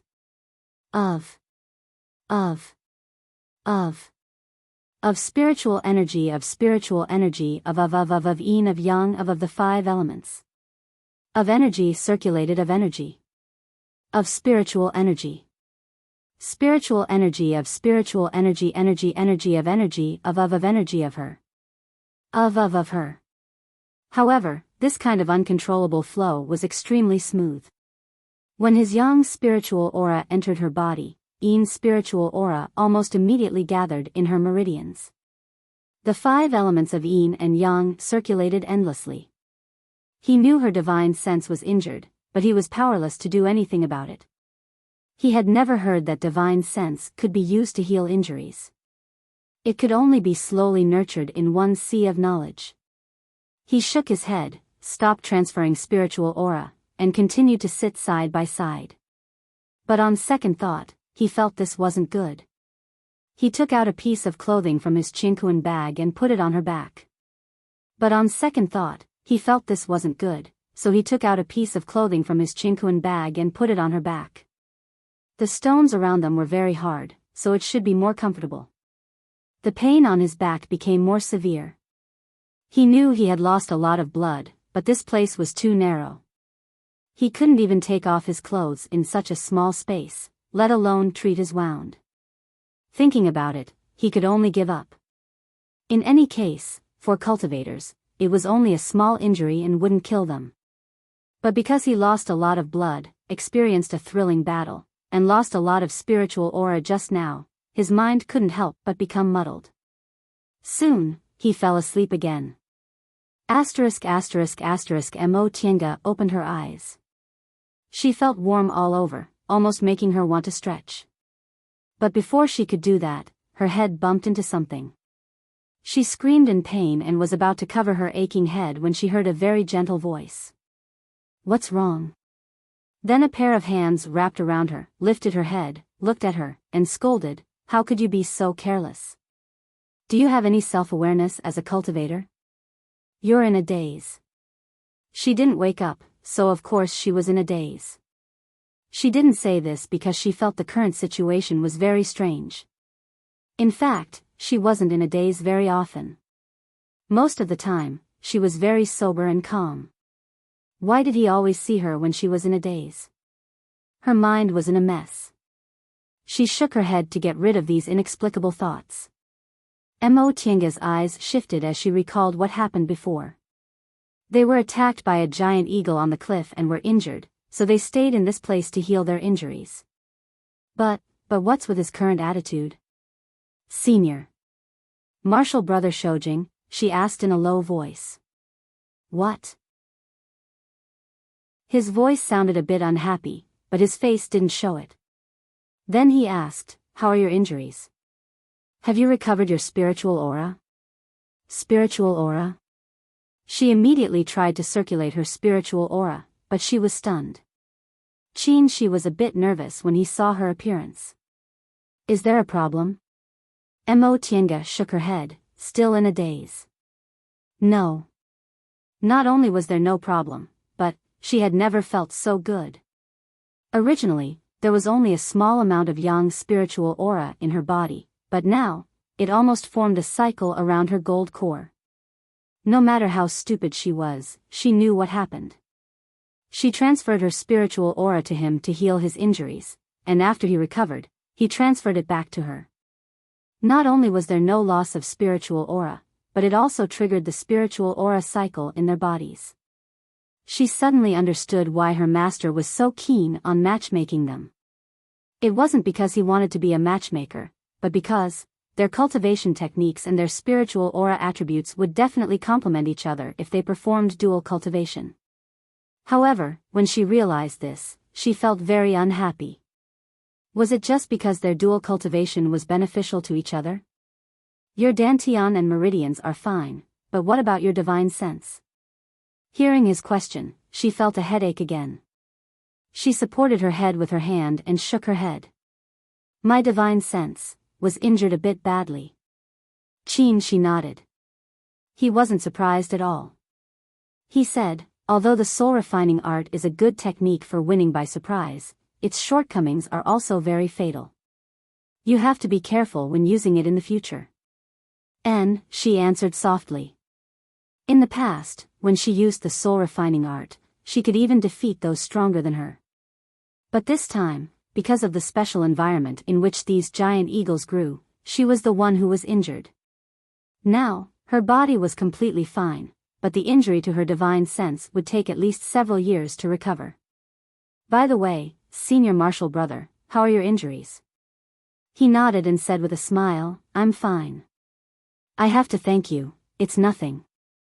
The two of them weren't used to polite words of thanks, so they stopped talking. Mo Tiange felt like she forgot something. After thinking for a while, she suddenly remembered when she saw the bloodstains on his clothes. By the way, senior martial brother, the injury on your back. She reached out, wanting to push him away from the rock wall and look at it. Qin, she struggled, but he was unwilling to move. He just smiled and said, it's nothing. How could it be nothing? Mo Tiange ignored him and continued to push him. There's so much blood, and you can't handle it yourself. Don't worry, I'll be very gentle. No, before he could finish, Mo Tiange persistently interrupted him. Senior martial brother. Seeing her raised eyebrows, he couldn't say anything and could only go along with her. Mo Tiange pushed him, making him sit with his back facing her. Sure enough, the wound was badly mutilated. She frowned and tried to tear the clothes on his back, but Xianqing School's clothes were spirit tools or magic tools, so it was very difficult to tear them. She had no choice but to reach out to untie his belt. This movement was very natural, so Mo Tiange didn't feel anything was wrong. Qin Shi, on the other hand, stiffened. He felt her hand going around his waist from behind, feeling around his waist, trying to untie his belt. However, their clothes had long been tangled together, so she couldn't untie them no matter how hard she tried. After a while, she stretched her head, wanting to see what was going on, but in the next moment, her hand was pressed down. What? Before she could finish her words, she suddenly stopped. This doesn't seem right. His hand was pressing down on her. To understand the relationship between the belt and her waist, she wrapped her arms around his waist. With this press, her whole body was pressed against his back. Silence. Breathing. In this narrow space, they could only hear each other's breathing and heartbeats. The howling gales outside couldn't pass through the gap, making it seem distant and unreal. Only the two of them could be seen. Mo Tiange felt her hand was very hot. The place she pressed against his waist was very hot, and the back of her hand covered by his hand was also very hot. She felt this was wrong and wanted to pull her hand back, but his grip became tighter and tighter. Tiange. After a long time, she heard Qin Shi's voice. His voice was trembling, but it carried a water-like gentleness that she had never heard before. Her heart beat wildly. She wanted to wait for something, but she also felt she couldn't wait any longer and wanted to escape. Should I answer? She thought like this, but she couldn't even find her own voice. Qin Shi finally moved. He separated her hands but didn't let go. Then, with the friction of their clothes, he gently turned around. This place was too narrow, and the places he could turn were very limited. Therefore, after he turned around, he was almost pressed against her body. Mo Tiange felt she couldn't breathe. She struggled to step back, wanting to be a bit farther away. But in the next moment, he still leaned against her. He finally let go of her hand, but he wrapped his arms around her waist. There was nowhere to retreat, a cold kiss. It happened so suddenly and so naturally. Her eyes were wide open as if she couldn't believe what had happened. Their faces were so close, and their breaths were intertwined. and the cold and soft touch on her lips. It was a completely unfamiliar feeling. She must be dreaming. She must be. But her eyes opened wider and wider until she heard his helpless sigh. Then, her eyes were covered. From her lips to her breath, everything became hot. Chapter 283. She must be dreaming. Maybe when she woke up, she'd find that she fell asleep cultivating in the virtual sky world. But could she fall asleep while cultivating? As a core formation cultivator, could she fall asleep while cultivating? Then it must be an illusion. It must be an illusion. She hypnotized herself for a long time, but when she opened her eyes, she still saw the rock wall and that face. She wasn't dreaming. She pushed the person next to her away, ignoring the sound of him hitting the rock wall. In any case, a core formation cultivator wouldn't die even if he hit the rock wall.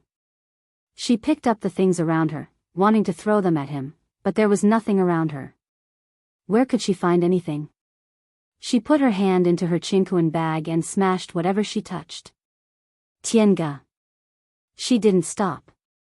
She still picked up things and smashed them mindlessly. If she didn't smash them, she wouldn't be able to bear it in the next moment.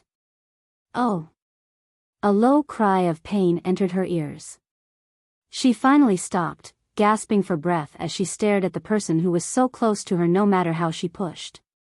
Seeing that she stopped, she put down the sleeve covering his face and said helplessly, "I hit my wound."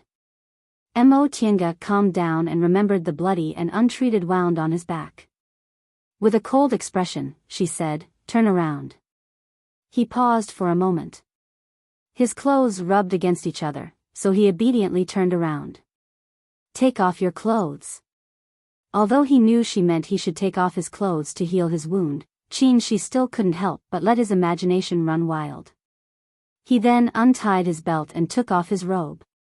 Behind him, Mo Tienga very rudely took off his robe and looked at his wound under the dim sky. That giant eagle's claws were very sharp, so the wound on his back was very deep. Since he hit the rock wall just now, the blood that had already coagulated started to seep out again. Mo Tienga put her hand into her chinkuan bag, but she couldn't find what she wanted no matter how hard she searched. Remembering that she lost a lot of medicinal pill bottles, she could only lower her head and search around.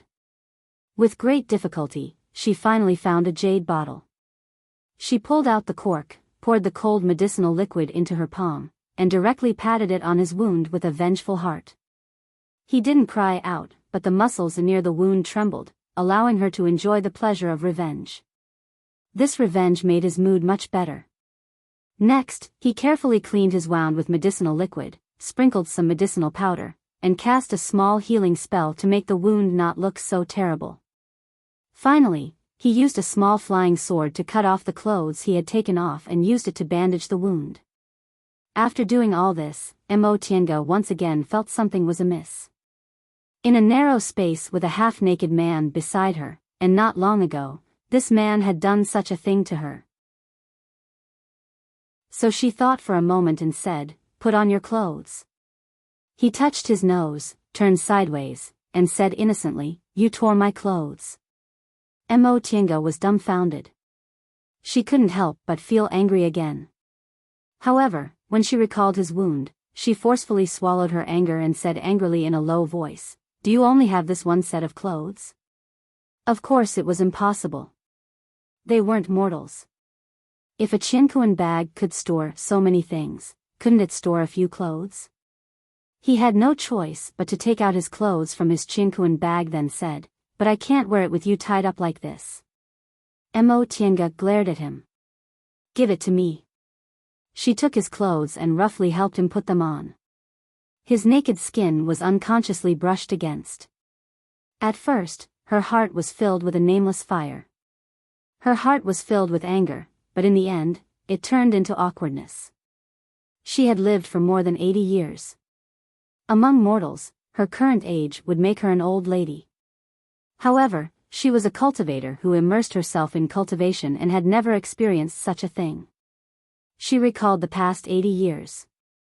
Only when she was young did she often see boys swimming in the river by the village, but those were all children. Fortunately, this process didn't take long. She quickly put on his clothes and finally fastened the belt. "Done," she said, and was about to retreat. But in the next moment, someone grabbed her waist. She couldn't kneel anymore and fell forward, falling into his arms. She struggled to get up, but his arms tightened, making it impossible for her to struggle. He was a head taller than her, so she couldn't even struggle to free her head from his embrace. Her whole body was submerged in his embrace. Her anger, which had already faded, flared up again, so she opened her mouth and fiercely bit his chest.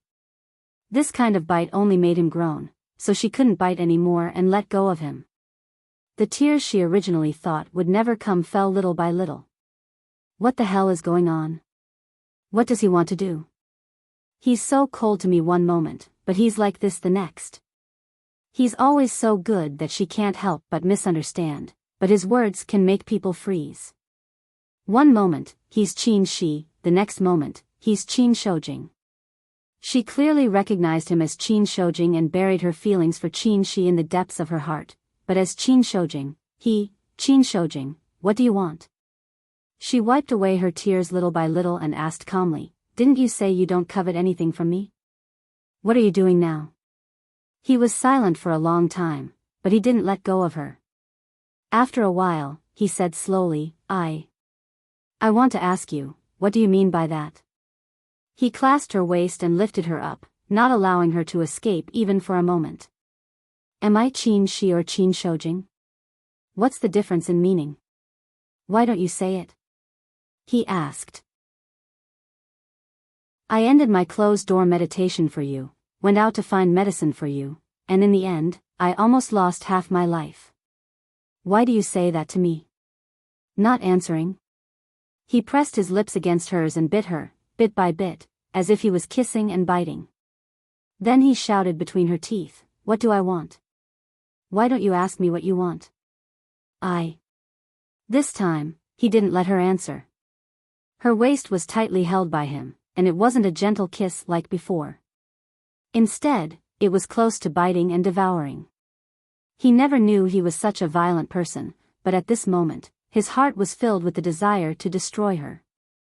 He didn't want her to escape, didn't want her to say those hurtful words, and didn't want to see her distant eyes. He trapped her by his side, making her unable to move and unable to hurt him with her seemingly unintentional but indifferent eyes.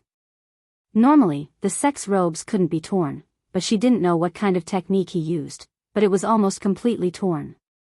In this narrow space, she couldn't even struggle, let alone he was holding her waist so hard and wrapping her wrists. His ice-cold hands went under the hem of the robe, slid all the way, and finally grasped her smooth skin, bringing her uneasy pain. But she couldn't say anything.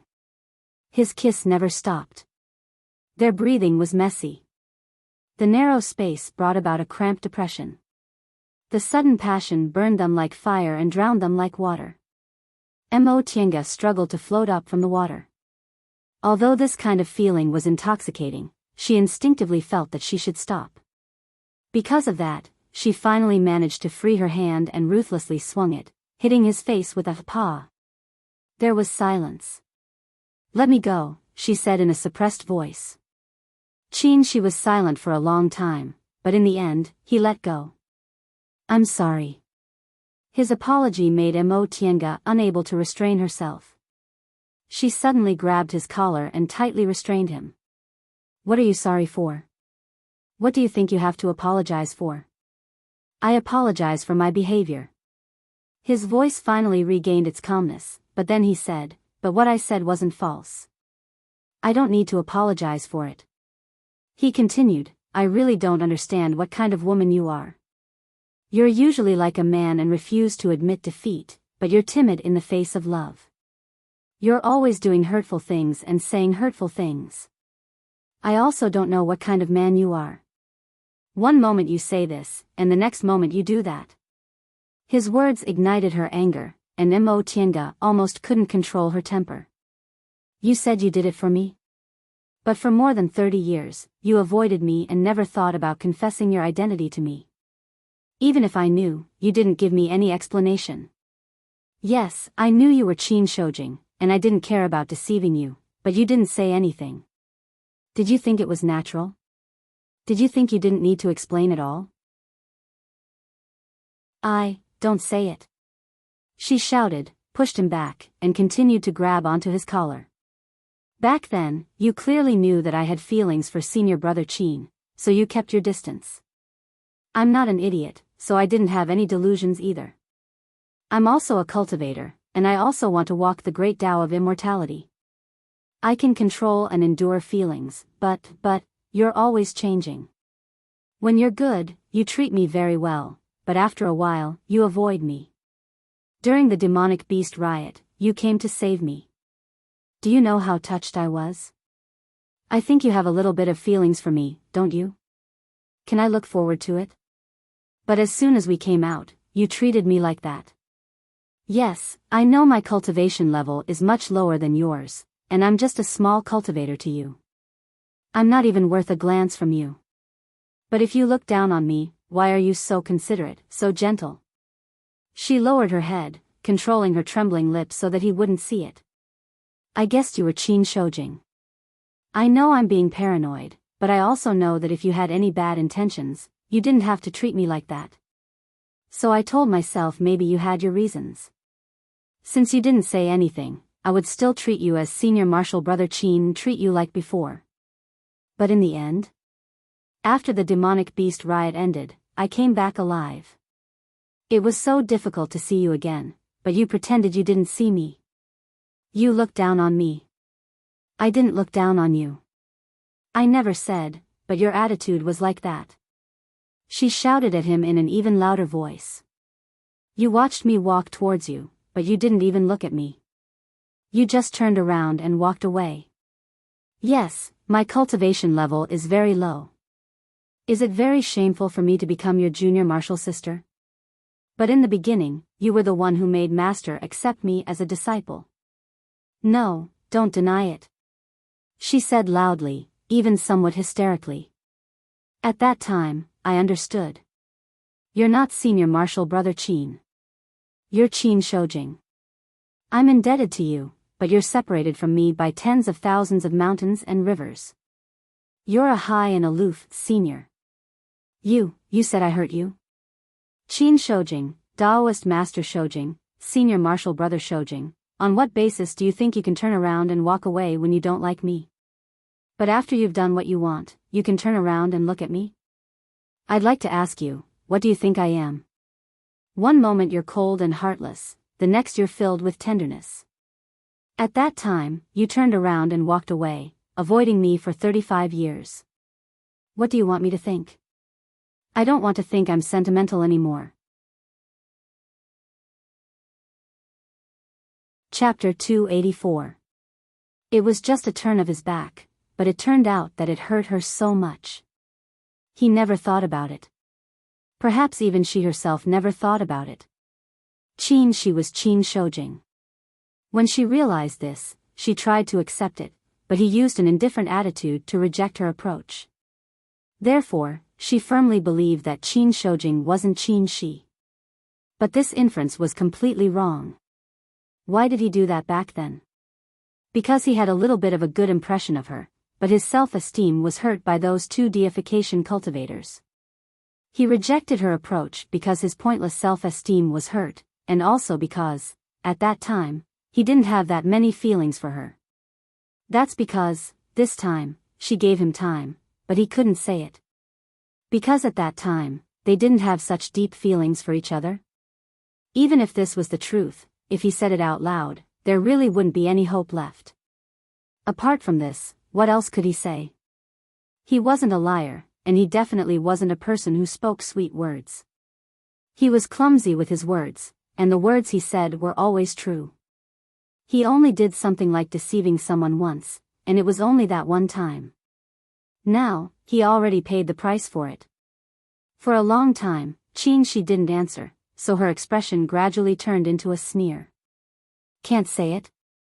He turned his head, not knowing how to face her gaze. You're always like this, you give me the wrong impression, then back away, leaving me to struggle in the whirlpool alone. When I climb up, you want to pull me down again. I've formed my gold core, so I'm indifferent to it. If you ignore me, my feelings will probably slowly die. But why do you still have to provoke me? Qin Shoujing, you just know I love you. When she shouted these words, even she herself didn't realize how wrong she was. In this life, she lost too many things, so she wasn't afraid to lose them. However, she hated this feeling of not being able to have them and not being able to let them go. When she formed her gold core, she calmly dealt with this feeling.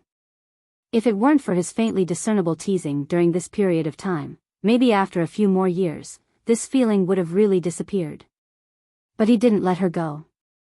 Along the way, he seemed to be both affectionate and heartless. One moment he was too nice to her, and the next moment he was cold. He didn't seduce her as openly as Jing Xingji did.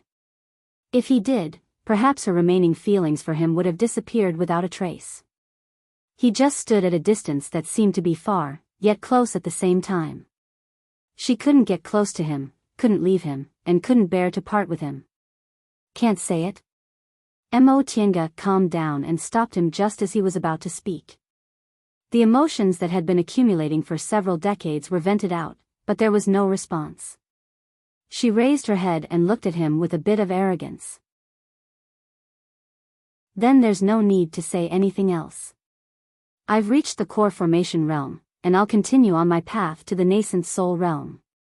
Today's matter ends here. I don't want to hear any more excuses. Please keep your distance from me. No. How could he stop now? Especially after what she said. Tiange, she couldn't retreat any further, so she could only turn her back to him. If she couldn't see his face, perhaps she wouldn't be soft-hearted anymore. But his arms wrapped around her from behind. The gap was so narrow that she couldn't break free at all. His breath was right next to her ear, carrying uncontrollable excitement. How can I keep my distance from you? You said you loved me, so what? She sneered. Didn't you already know? I didn't know. He forcibly turned her body around. I knew you had a good impression of the former senior marshal brother Qin, but I didn't know how deep your feelings were. I thought. He was so excited that he was a bit incoherent. Since you can form your gold core, you're definitely no longer, at least not that much. After saying a bunch of nonsense, he became serious again and asked seriously, why can you form your gold core? Mo Tiange was stunned. She was furious. What do you mean, why can I form my gold core? Are you going to be happy if I can't form my gold core? Of course not. Qin, she was so anxious that he didn't know what to say. But, I can't form my nascent soul. I thought of a lot of methods, medicinal pills, mental cultivation, even letting Master use a secret technique to enter my sea of knowledge, but I always failed on the verge of success. It doesn't make sense that you can. What does it have to do with me that you can't form your nascent soul? She became even angrier. Let go. No. I'd be an idiot if I still let go after you said so. Master will definitely beat me to death if he finds out. Wait a minute. He calmed down a bit. Let me think about what to say. No matter how he thought about it, he still didn't know what to say. Therefore, in the end, Qin, she gave up. Forget it. I'll start from the beginning. From now on, you're not allowed to speak. Why should I? Mo Tiange angrily opened her mouth to bite him, but Qin, she didn't give her a chance. He clasped her chin and bit her tongue to stop her from speaking. After a long time, he finally ended this entanglement. Her breathing was unstable. She finally managed to catch her breath. He stopped her between her teeth. I told you, from now on, you're not allowed to speak. If you want to speak, then neither of us needs to say anything. Mo Tiange felt something was wrong. Why did it seem like she was being led by the nose by him? But if she didn't listen to him, it seemed like she couldn't. Seeing her confused expression, Qin, she couldn't help but laugh. He combed her messy long hair and said softly, listen to me, okay? She hesitated for a while but eventually acquiesced. It seemed, she had no choice but to acquiesce. I admit, in the beginning, I didn't have any feelings for you. I just thought it was good to be Qin Shi and get along with you. At that time, if I became Qin Shojing again, you'd definitely stay away from me. Besides, you're so paranoid. If it was Qin Shojing who saved you, would you still be so close to me? Mo Tiange didn't answer, but he got the answer from her expression. Qin Shi smiled. You seem to always be afraid of power that surpasses your own. Maybe it's because it makes you feel unsafe. I can understand that guarding that kind of secret requires you to be careful in every aspect, but this kind of vigilance will make you reject all kinds of power you can't control. If I were Qin Shojing, you definitely wouldn't trust me. Even if I saved you and took you back to Xianqing School, it would still be very difficult for you to have a sense of belonging to Xianqing School, right? Mo Tiange really wanted to refute him, but what he said seemed to be right. The first person she trusted was senior marshal brother Qin, so when she came to Xianqing School, she slowly accepted this kind of life and found it wasn't that hard to trust the people around her. Even though she was disappointed in senior marshal brother Qin later, Luo Fengxue, Yi Jingwen, marshal uncle Xianin, her master. These people made her feel that trust wasn't that scary. Senior marshal brother Qin wasn't the whole reason, but he was the first reason. Of course, it was because I also liked this kind of feeling. I felt that in front of you, being a little cultivator in the same realm as me was much easier. I could say some things and do some things without any scruples. At that time, she really felt that he was sincere and frank. He didn't hide anything, was frank, fair, and clean, but then there was the demonic beast riot, Qin, she said. I don't know how to explain this matter to you, but I can tell you that I wasn't in a good mood at that time because I wasn't targeting you. He wasn't targeting me, but he still had that dead face? Mo Tiange said angrily, hey. I told you. You're not allowed to talk about it now. Mo Tiange shut her mouth even more angrily. Maybe you don't know something happened. He took a deep breath. For the first time, he planned to tell her about this matter. Did you notice that I was seriously injured when I came out of the 2 deification seniors virtual sky world? Mo Tiange thought about it and nodded. Although he didn't say it explicitly, she could see it with her eyes. Qin, she smiled, somewhat self-deprecatingly. In fact, it was because inside the virtual sky world, that senior Yuan Bao said I had a yang spiritual bead and was suitable to practice his cultivation technique, so he tortured me. Faced with Mo Tiange's questioning gaze, he had no choice but to tell her the truth. He made me eat a lot of strange things and used a lot of inexplicable methods, almost torturing me until I was half dead. It was precisely because of this that I was seriously injured.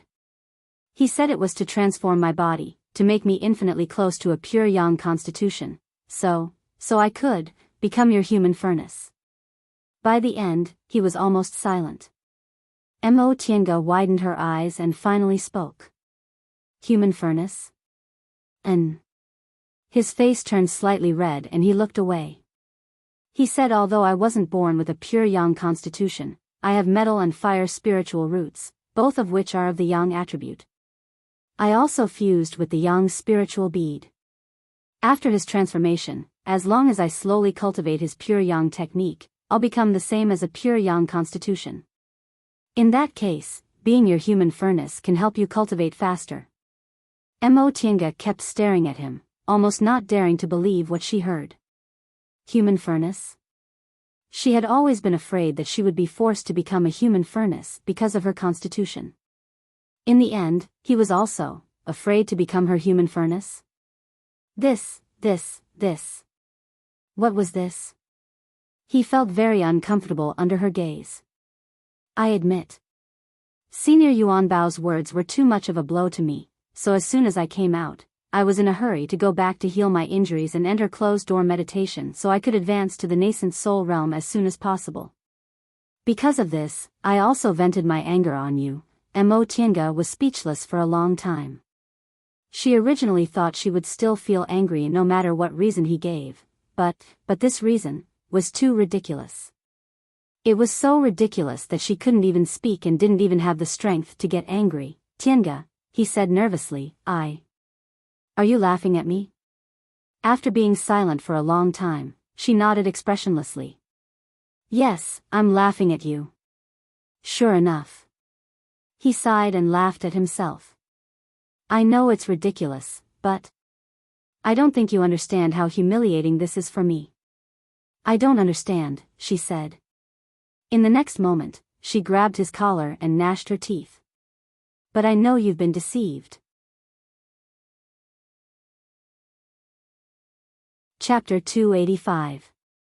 She was dumbfounded and grabbed her hand. What do you mean I was deceived? Tiange sneered. Two disrespectful old men. When they left, they didn't want to see me again. What human furnace are you talking about? How is that possible? If those two old men weren't going to come back, it was impossible for them to capture him as a human furnace for Tiange. She was completely petrified when he realized this. What? What was he doing all these years? Are you sure? He was doubtful. They really weren't going to come back? I'm sure, absolutely sure. Tiange said angrily, at that time, I just built my foundation. Deification cultivators like them can casually enter closed-door meditation for thousands of years. Who knows if I'll still be alive when they come back? Only an idiot like you would believe that.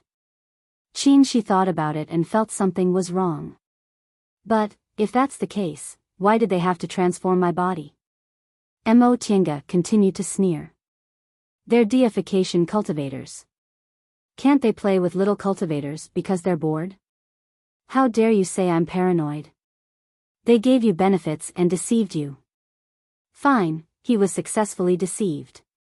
Moreover, he was deceived for dozens of years and suffered for dozens of years.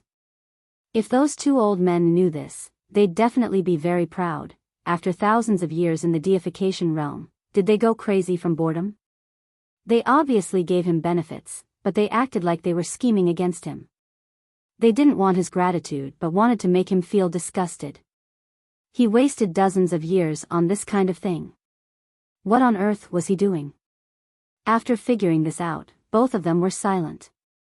One was speechless, and the other was gnashing her teeth. After a long time, she heard Shi's voice. Tiange.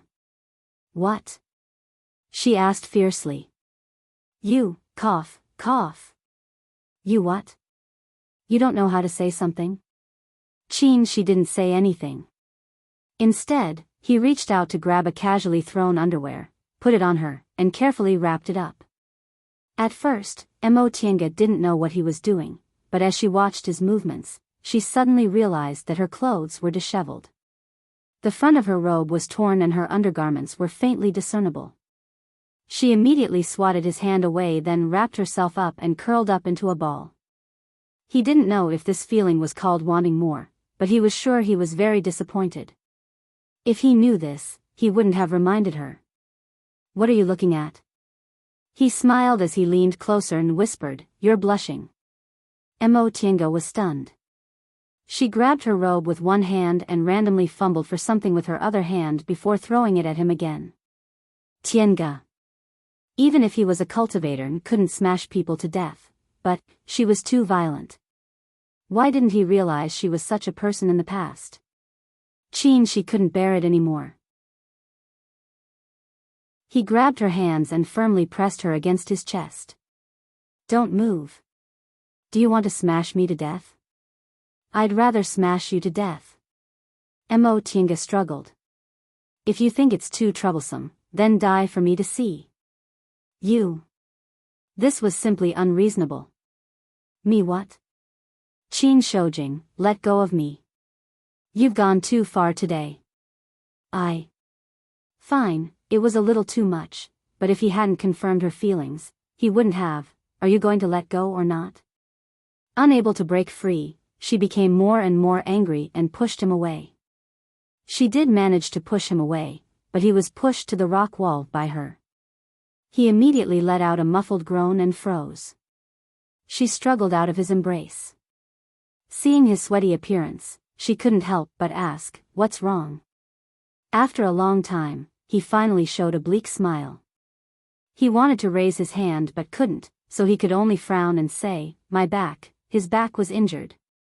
Thinking of this, Emotienga felt a bit regretful, but it was already too late. She could only ask, "Can you move?" He shook his head. "Wait a minute." He waited for a while with cold sweat all over his body. When the pain seemed to have subsided a bit, he finally moved his body and turned his back. Emotienga's heart trembled when she saw the back of his newly changed robe was bloody again. She then looked at the rock wall, which was also stained with a lot of blood. It was obvious that her push just now had caused his wound to split open. "Take off your clothes," she said after a while. Shi obediently went to untie his belt, but his hands trembled for a long time and still couldn't lift them. He could only look at her helplessly and say, "It hurts too much. Even moving my hand hurts."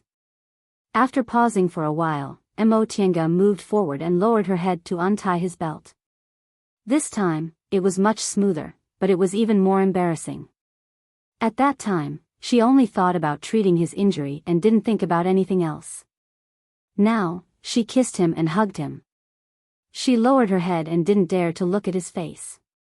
She only breathed a sigh of relief when she took off his clothes and didn't worry that he would see her face. Then she concentrated on treating his wound again.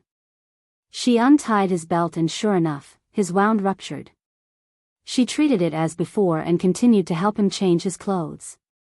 During the whole process, she kept her head down and didn't say a word. When everything was done, she pretended that nothing had happened and started to clean up the medicine bottles she threw everywhere in the cave. Ahem. He was restless and wanted to attract her attention. "What are you doing? If you still want your injury to get better, behave." "I didn't." He said 2 words and then pulled her hand in a flattering manner. "I haven't finished talking yet. What else do you want to say?" N. He didn't know where to start since he was interrupted. He hesitated for a long time and finally said, "In short, those 35 years. I just couldn't figure it out, so, later on, you finally came back and entered the 10,000 laws of nature formation, but in the end, you injured your sea of consciousness. Only then did I realize that no matter what those 2 soul formation seniors said, my feelings for you always existed." "Feelings?" Emotienga looked at him suspiciously. "Do you have feelings for me? Why would you suspect that I don't have feelings for you?" She was startled and asked back. "How would I know you have feelings for me?" Emotienga was even more baffled. "Did you tell me?" "Did I?" "Fine, no. But, I've made it very obvious, okay?" "Obvious? Where?" I ended my closed-door meditation because I sensed something happened to you. Then, in order to wake you up quickly, I went out to look for medicine. I also brought you to Demonic Mountain. If it was someone else, I wouldn't have cared." "What's with that expression?" "The expression that says you're an idiot." Emotienga couldn't stand it anymore. Regardless of whether his wound was just bandaged or not, she slapped his hand away. "Yes, the things you do always make me feel like you have feelings for me. But just as I thought that, you looked at me coldly and hinted that I shouldn't think too highly of myself." She was tongue-tied. "I didn't mean that." Emotienga continued to sneer. "I don't care whether you did or not. That's what you meant." She still hadn't calmed down. She was being unreasonable. He took a deep breath and said, "Fine, I'll tell you now. You misunderstood me. I actually think about you every day. I think about you even in my dreams. I miss you so much that I'm crazy. Do you understand now?" "What do you mean by not saying anything?" She was anxious. He had never said this kind of thing in his life, and he didn't plan to say it again. "Are you going back on your words again?" "What do you mean again?" Emotienga finally spoke. "Aren't you?" She said with some confusion. In the beginning, I indeed sensed that you had developed different feelings for me. But at that time, I thought you were a smart person who knew how to control yourself, so I didn't say anything. Later, I figured it out and came out of closed-door meditation, but you coldly turned around and left. Master told me you needed time to accept it, so I didn't disturb you and just thought of a way to form my nascent soul. But more than 10 years passed, and you still didn't look for me. Right after that, you formed your gold core. If you really had feelings for me, why could you form your gold core? Say something. Mo Tienga resisted the urge to slap him again. She clenched her teeth and said, why couldn't I form my gold core? If you didn't say anything, how would I know you really did it for me? Maybe it was just because my father entrusted you to go out and look for medicine for me, but you just didn't expect the consequences to be so serious. She was speechless. He didn't say anything because he thought his actions were enough to make her understand. Unfortunately, she was afraid of misunderstanding and didn't dare to think highly of herself, so she never understood. After a long time, he continued to ask, what about you? What were you thinking? What could I think? If you didn't want it, I didn't dare to force you. You wholeheartedly wanted to form your nascent soul, so why should I be so stubborn? I couldn't form my nascent soul because of you, but you didn't dare to force me? She couldn't help but question her. How would I know? Mo Tienga lowered her head. Although she didn't want to admit defeat, her tone was weak. You never told me either. She said, you even called me an idiot. You're not that smart. If you didn't refuse to say anything, I would have thought you already had no feelings for me. You said I didn't say anything, but not only did you say nothing, but you also didn't ask anything. Mo Tienga's anger flared again, but he was injured, so she could only turn her anger into words. Why do I have to say everything and ask everything? You're a fickle and messy person, yet you still want me to understand everything? I'm not so smart that I can see what's going on in your head. You're unreasonable. You're the unreasonable one. The two of them glared at each other. In any case, they both thought the other was wrong. After glaring at her for a while, she was the first to give in. He gently pulled her sleeve and said softly, fine, if you say so, then so be it. Do you understand now? Humph. He smiled fawningly and moved forward to hug her, but he was slapped away. Then, he unyieldingly pulled her arm again. I'm an idiot, and you're an idiot with me. In short, we're two idiots. Isn't this fair? Oh, if you don't say anything, I'll take it that you're not angry anymore. I'm not an idiot. Fine, you're not. But we've wasted a lot of time. From now on, let's not waste any more, okay? If you don't say anything, I'll take it that you agree. I didn't. He swallowed the rest of his words, so he smiled cheerfully. You really agreed.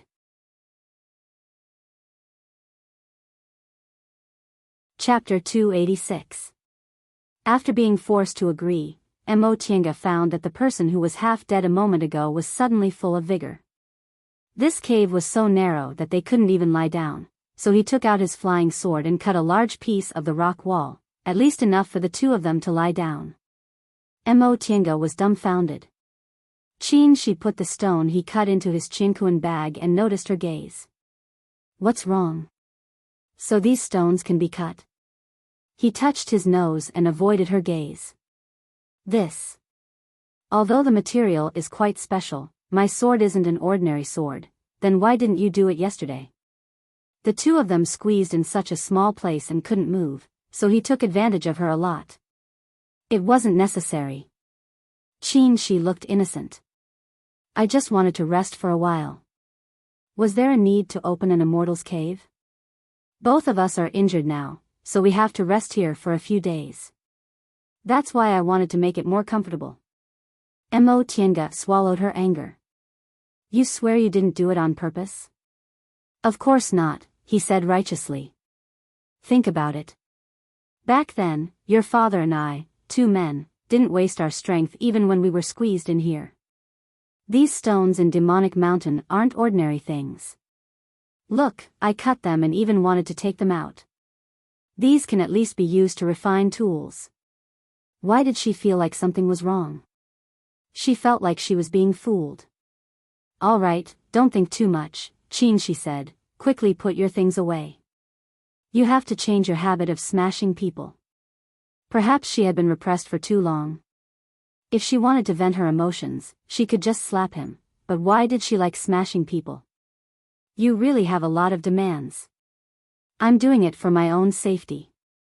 She changed her words halfway. You really have a lot of medicinal pills. Most of the things he picked up were jade bottles. He opened them and smelled them. They were all medicinal pills. However, he felt something was wrong. The quality of these medicinal pills was too good. Even with his pill concocting skills, he didn't think he could concoct them. He remembered the medicinal pill he got from Yi Xinji and gave to Xiaohua. Just as he thought about it, the medicinal pill in his hand was immediately taken away by Mo Tiange. She plugged the bottle and put it into her Qinquan bag. She didn't say, so he didn't ask. It was impossible for the two of them to have no secrets. Besides, they weren't in that kind of relationship yet. Silently, he collected his things. After a while, Mo Tiange was the first to break the silence. She suddenly asked, why did your attitude suddenly change today? Didn't you say that you don't think I have feelings for you anymore? Upon hearing this, she just smiled. Mo Tiange's curiosity was piqued by his smile. She couldn't help but glare at him. Speak. It's not like I can't tell you. He held back his laughter. Mo Tiange couldn't bear it anymore.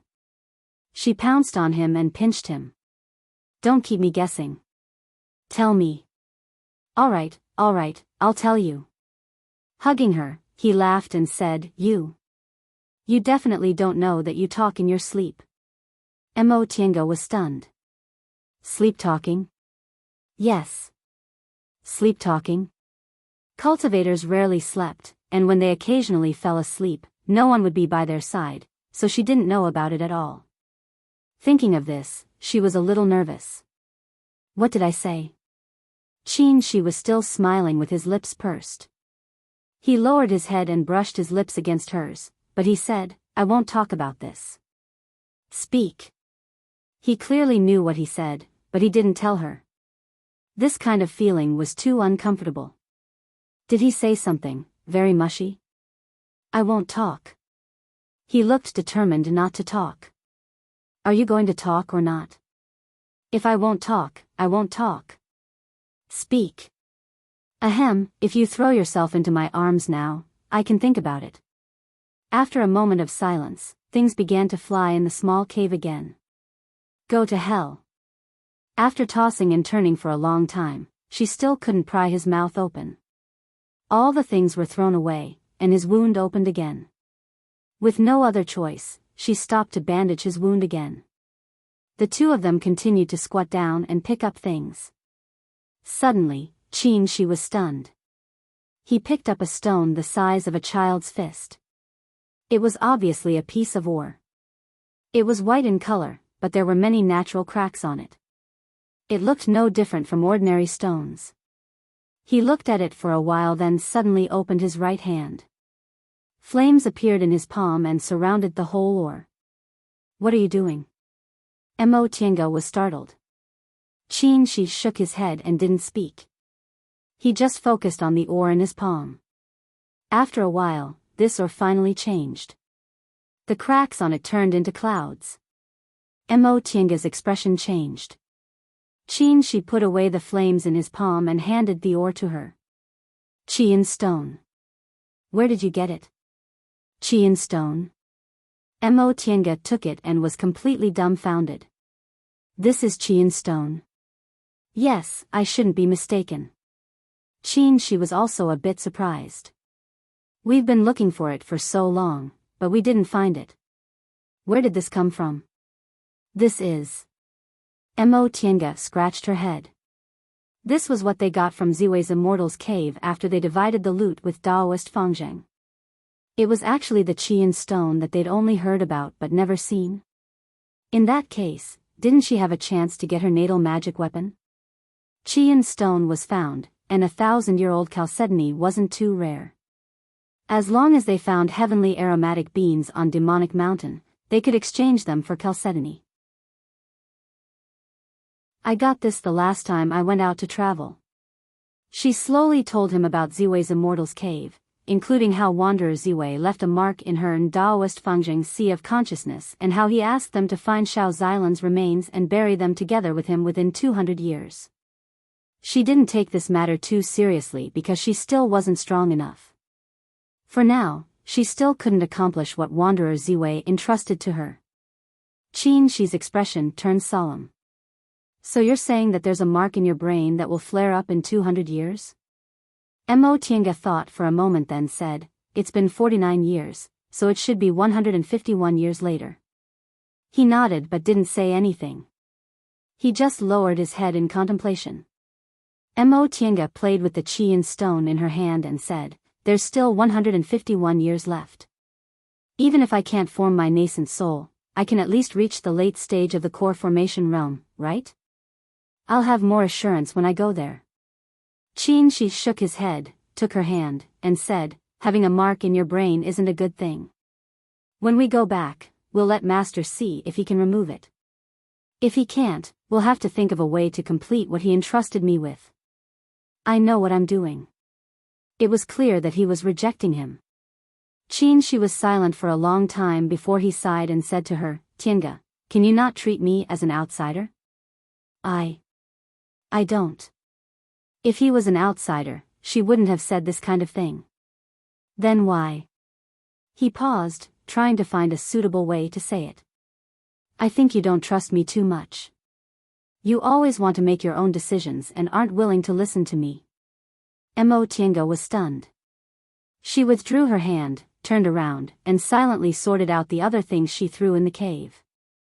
After she put everything into her Qinquan bag, she said, Maybe you haven't realized it, but you like to take the initiative too much. When I'm by your side, I almost don't need my own thoughts. I just need to follow you. Qin Shi was a bit stunned. He really hadn't realized it. After thinking for a while, he said, is there anything wrong with that? There are some things you don't understand, but the things I know. Before he could finish, he was interrupted by Mo Tiange's chuckle.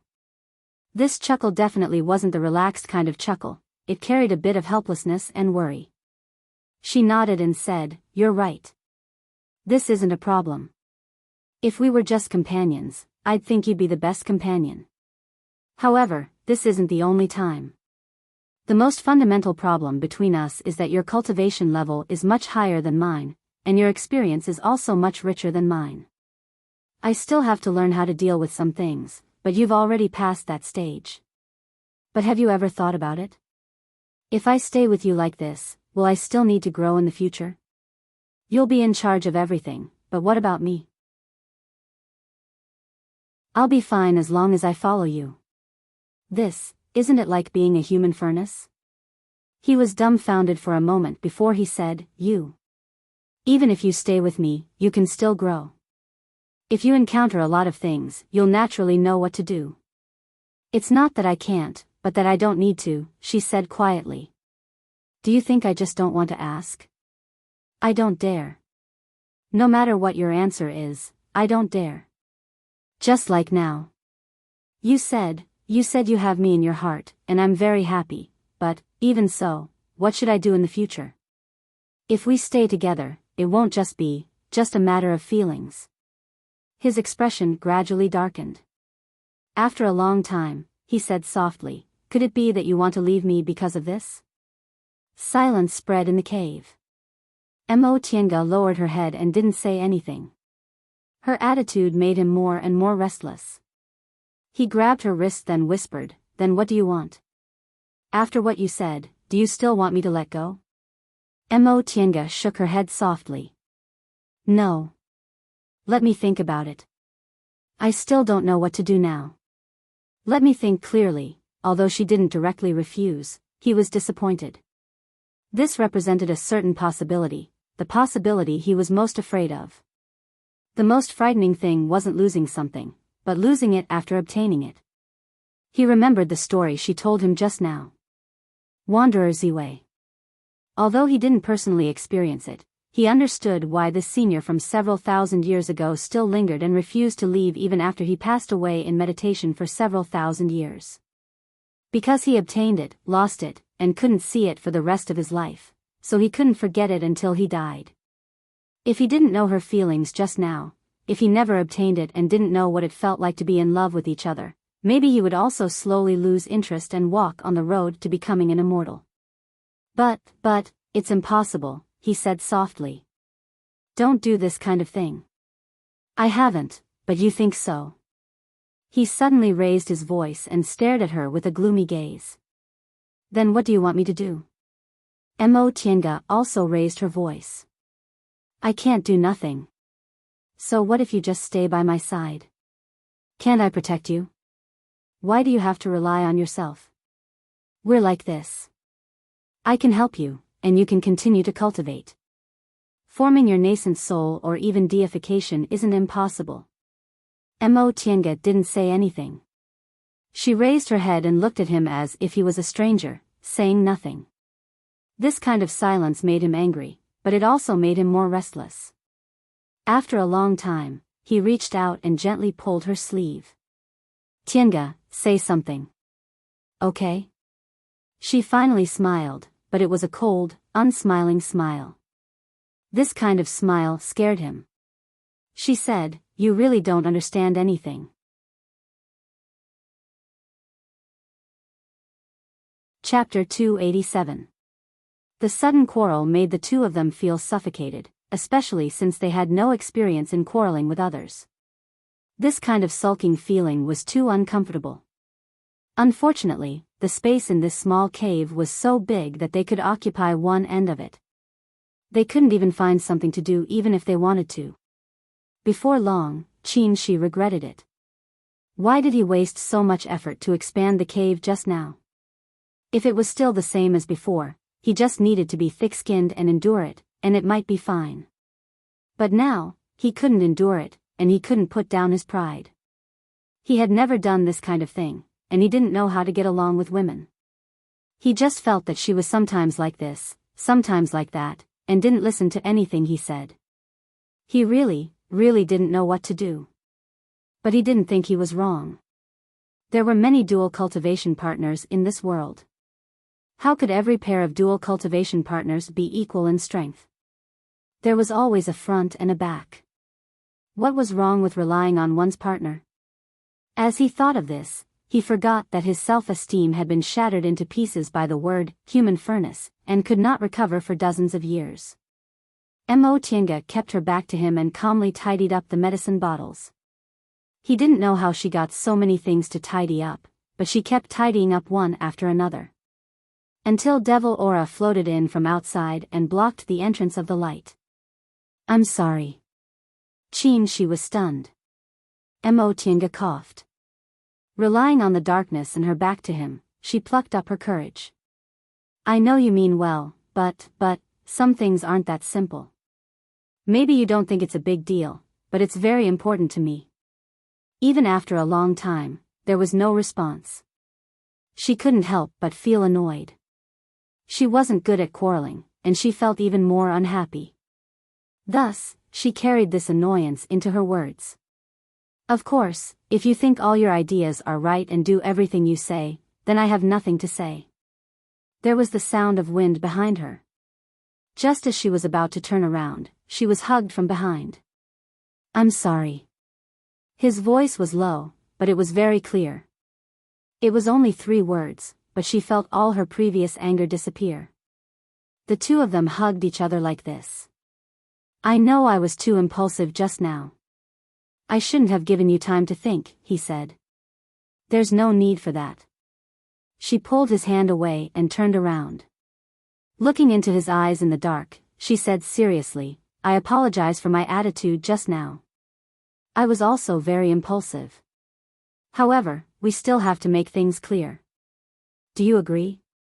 Yes. Mo Tienga thought for a long time, but she didn't know where to start, so she might as well start from the beginning. I was born in the secular world. Although I'm just an ordinary village girl, I inherited my mother's surname and my clan's seniority. From the very beginning, my mother raised me like a boy. When I was little, I wanted to study like those boys, and I wanted to read better than them. Mother always said that my father said that no matter if it was a man or a woman, his children should be brought up well. So she would give me whatever she could, and I would do my best to do what I could. Later on, mother passed away and I set foot on the path of cultivation. I went to Kunwu and met second uncle. Second uncle said that perhaps other female cultivators can slack off, but I can't. My physique is both a capital and a life-threatening talisman. Therefore, not only do I have to be more outstanding than female cultivators, but I also have to work harder than most male cultivators. After talking for a long time like this, she almost forgot what she wanted to say. There were some things she rarely recalled because every time she did, there was only one person. But now, there was someone listening, so she couldn't help but talk about those 10-odd years, about the joys and sorrows she experienced with second uncle. I've already become accustomed to this kind of life, and this has also become my own belief. It's not that I don't trust you or don't want to listen to you, but this goes against my belief for so many years. Second uncle said that being sentimental and weak are the archenemies of female cultivators, so he always asked me to be independent and to not rely on anyone, even if one day I find someone who can accompany me. She raised her head and met his gaze. If I really don't have to do anything in the future, it would be tantamount to denying my previous life of more than 80 years. The devil aura floated away, illuminating the cave. She didn't say anything for a long time, but he also didn't let go of her. These memories reminded him of the 3 years he spent in Yunwu sect. During those 3 years, he was indifferent at first, then he discovered her secret, and in the end, he was very interested. When he first learned about her secret, he was a bit confused because she was different from those women he looked down on. Then he thought maybe she was the kind of woman he admired, like Martial Uncle Miaoi or Senior Martial Sister Sushin. Later, he thought she was tenacious and hardworking. If a cultivator had such qualities, they could achieve great things if they had enough fated chances and luck. In the next few decades, he watched her grow step by step. In the past, he thought it was really good that she had such a strong character. These were all qualities he admired. At least she wouldn't turn into a woman he hated. But now that their relationship was different, he felt that it was not the case. So what if she relied on him? If he couldn't bring her anything, what was the point of being with him? He felt very confused, so he said the same thing. Mo Tienga's eyes widened. She turned around and glared at him. Do you think bringing me something is meaningful to me? She also widened his eyes. Isn't that the case? Mo Tienga was speechless. Only now did she realize there was a problem with their communication. What's wrong? Tell me. She thought for a moment then asked, what if we switched places? He didn't understand what she meant. She said again, what if our genders were switched, and you were a woman? This assumption made She's face darken. Do I look like a woman? Mo Tienga slapped his hand away, leaned against the rock wall, and looked at him with her arms crossed. In fact, you don't think highly of women, do you? Yes. Although he knew it was better to deny it, he still chose to admit it. Then do you look down on me? Of course not. He hurriedly explained, if I looked down on you, I wouldn't have contacted you in Yunwu sect. I already knew you were a woman, but, seeing his expression, Mo Tienga smiled. Why are you so anxious? I didn't say anything about you. He sighed, feeling like he couldn't explain himself. Mo Tienga looked at him and said, you see, you actually have a certain degree of prejudice against women because some people don't want to make progress. If I were like those women who don't want to make progress, would you still look at me differently? No. Then that's it, she said briskly. Isn't the reason why you look at me differently because of my personality? If If we get together and I rely on you in the future, after a long time, maybe you'll think I'm very annoying. How could that be possible? He denied instinctively, but he couldn't give a reason. No need for this and that. I'm not making things difficult for you. Mo Tiange pressed his hand and said earnestly, in fact, I only discovered another side of you after coming out this time. What? He was a bit nervous. Let's assume. She carefully chose her words. If I get together with you, you'll take care of everything, right? What's wrong with that? She didn't answer and continued to say, you'll do everything, you'll shoulder all the responsibilities, and you'll solve all the problems. Will that be the case? He couldn't answer. She didn't need to hear his answer. Just by looking at his guilty expression, Mo Tiange already knew his answer. I'm not saying it's bad for you to be like this. She said, from a mortal's point of view, you're a responsible person. You'll do things for the person you like rather than instructing others to do things. Just like those villagers in Mo family's village who always let their wives run circles around them, Mo Tiange was just like those villagers in Mo family's village. But we're cultivators. I'm not a mortal woman. If I follow you like this, I won't have a sense of existence. After saying that, she didn't know what to say, so she asked, do you understand? She was still silent. No one knew what he was thinking. It wasn't until a long time later that he said, I think. I probably understand what you mean. You want to say that me being like this will turn you into the kind of woman who does nothing but rely on others? Just like Martial Uncle Miaoyi and Senior Martial Sister Su Xin, he couldn't imagine that they would stand behind a man. Presumably. Tiange also couldn't do that. More or less. In fact, she wanted to say that his personality was too strong, but her personality was also very tough. If they stayed together like this, there would definitely be conflicts. But if she said that, he would be nervous again, wouldn't he? All right. He said seriously, I'll try to change as much as I can. I won't take care of everything and I'll give you a chance to grow. I'll let you rely on your own strength to move forward. Is this enough? She smiled but didn't say anything. Instead, she slowly leaned on him, opened her arms, and for the first time, took the initiative to hug him. He also smiled, but he also said seriously, but I also have a request for you. First, she interrupted him. How many more do you have? I've just started. He was dissatisfied. All right, you go first. First, no matter what happens in the future, don't try to solve it by leaving. Do you agree or not? He urged. Yes. Mo Tiange didn't hesitate for too long. This request wasn't excessive at all. If they could be together honestly, there was naturally nothing that couldn't be solved. Second, you can try to have a request for me. Huh? What kind of request is this? Seeing her doubt, she smiled. Although I appreciate self-reliant women, if you're too strong, I won't have a sense of existence. So, if you can rely on me for something, just rely on me. She didn't answer for a long time, so he was a bit nervous. Not good? All right, we'll both take a step back. She couldn't ask him to take a step back for everything. If she did that, wouldn't it be no different from asking for everything? She was a very fair person. But there's no third request, right? She smiled and hugged her tightly. No.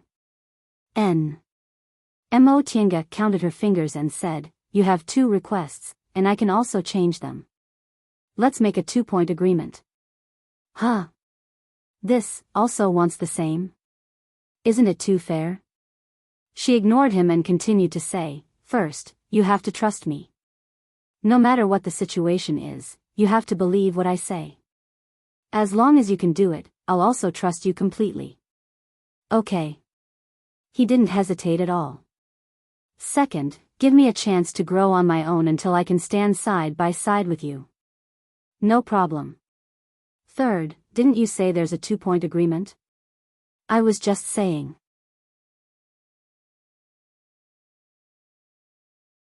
Chapter 288. Mo Tiange held the stone in her hand and stared at it for a long time.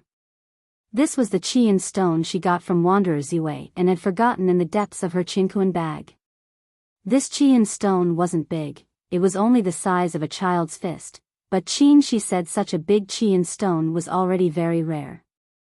The Qian stone he saw was even smaller. Okay, she wasn't greedy.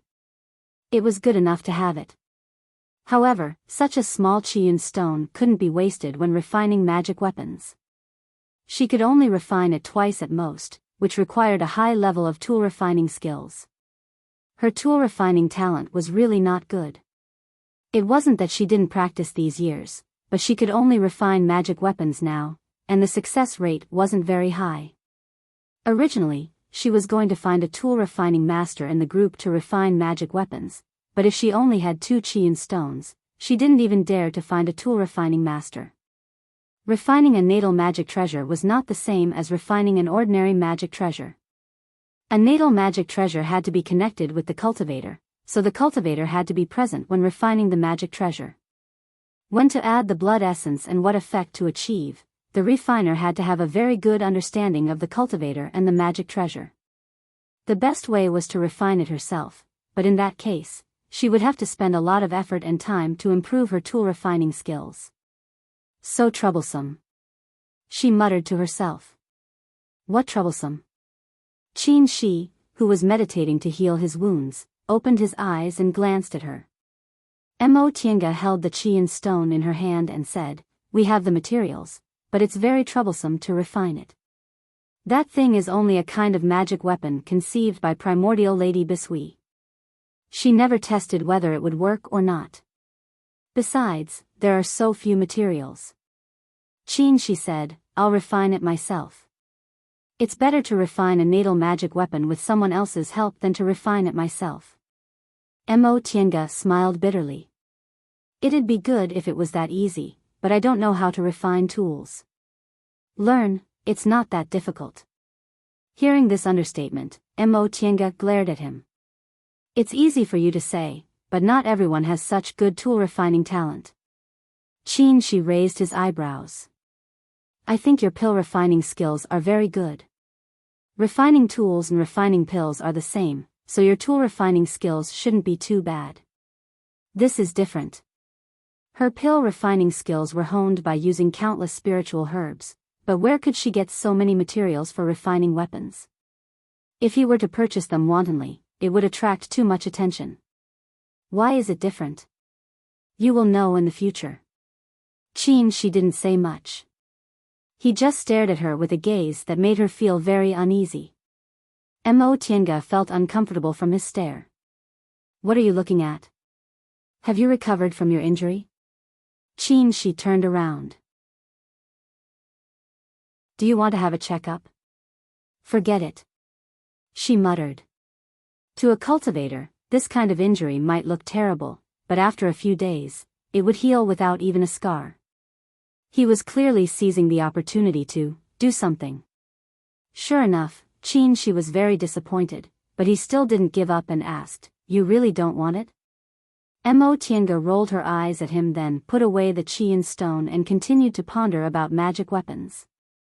The injuries to their meridians and dantians were almost healed after they healed each other. Right now, Qin Shi's injuries were mainly flesh wounds and would be healed in a few days. Mo Tiange's injuries were injuries to her divine sense. Although she looked completely fine, she would need several years to recuperate. "When are we going up?" This question made Qin Shi put away his smile. He stared at her with a meaningful gaze. "Don't you want to stay here for a few more days? Don't we still have things to do?" Mo Tiange lowered her head and didn't notice his expression. "I'll feel uneasy if I don't finish them." He didn't say anything. The two of them minded their own business. They were inside the mountain wall of tens of thousands of feet peak. Although there was devil aura outside, it was blocked by the restrictions they set up. It wouldn't be too much to say that this was the safest place on Demonic Mountain. It had been 7 or 8 days since Demonic Mountain opened, and many cultivators had encountered danger outside. If they wanted to preserve their strength, it was best to stay here. He originally thought it would be best to stay here for another 7 days. Half a month was enough time to do things, and this place wouldn't be disturbed. Rumble. Suddenly, a loud noise came from somewhere, and the mountain began to shake. What's wrong? Sensing that the small cave they were in was also shaking, Enchanting's expression changed. Could it be that the mountain here is also going to collapse? She looked solemn. In just a short while, they saw countless stones rolling down through the gap in the cave entrance. The defensive restrictions they set up to block devil aura couldn't stand it and broke in no time. Not good. A big restriction is collapsing. Enchanting was stunned. Just like what happened more than 80 years ago. She shook his head. It shouldn't be as serious as it was 80 years ago. But the trouble is, it's very close to us this time. He stepped forward and pulled Enchanting over. He took out his 3-yang real fire sword and formed a defensive sword formation around the two of them. Where's your defensive magic weapon? Enchanting fumbled in her chinkuan bag. The white silk handkerchief turned into mist and wrapped around the two of them. The shaking became more and more violent. The two of them held each other tightly and were barely able to stand firm. Fortunately, the cave they were in went deep into the mountain. It was very sturdy and small, so there were no signs of collapse. The shaking continued for almost an hour without stopping, and there were still many stones falling from above. Enchanting couldn't help but raise her head and ask, "Why is it taking so long?" She said, "Back then, your father and I were trapped here for 7 days.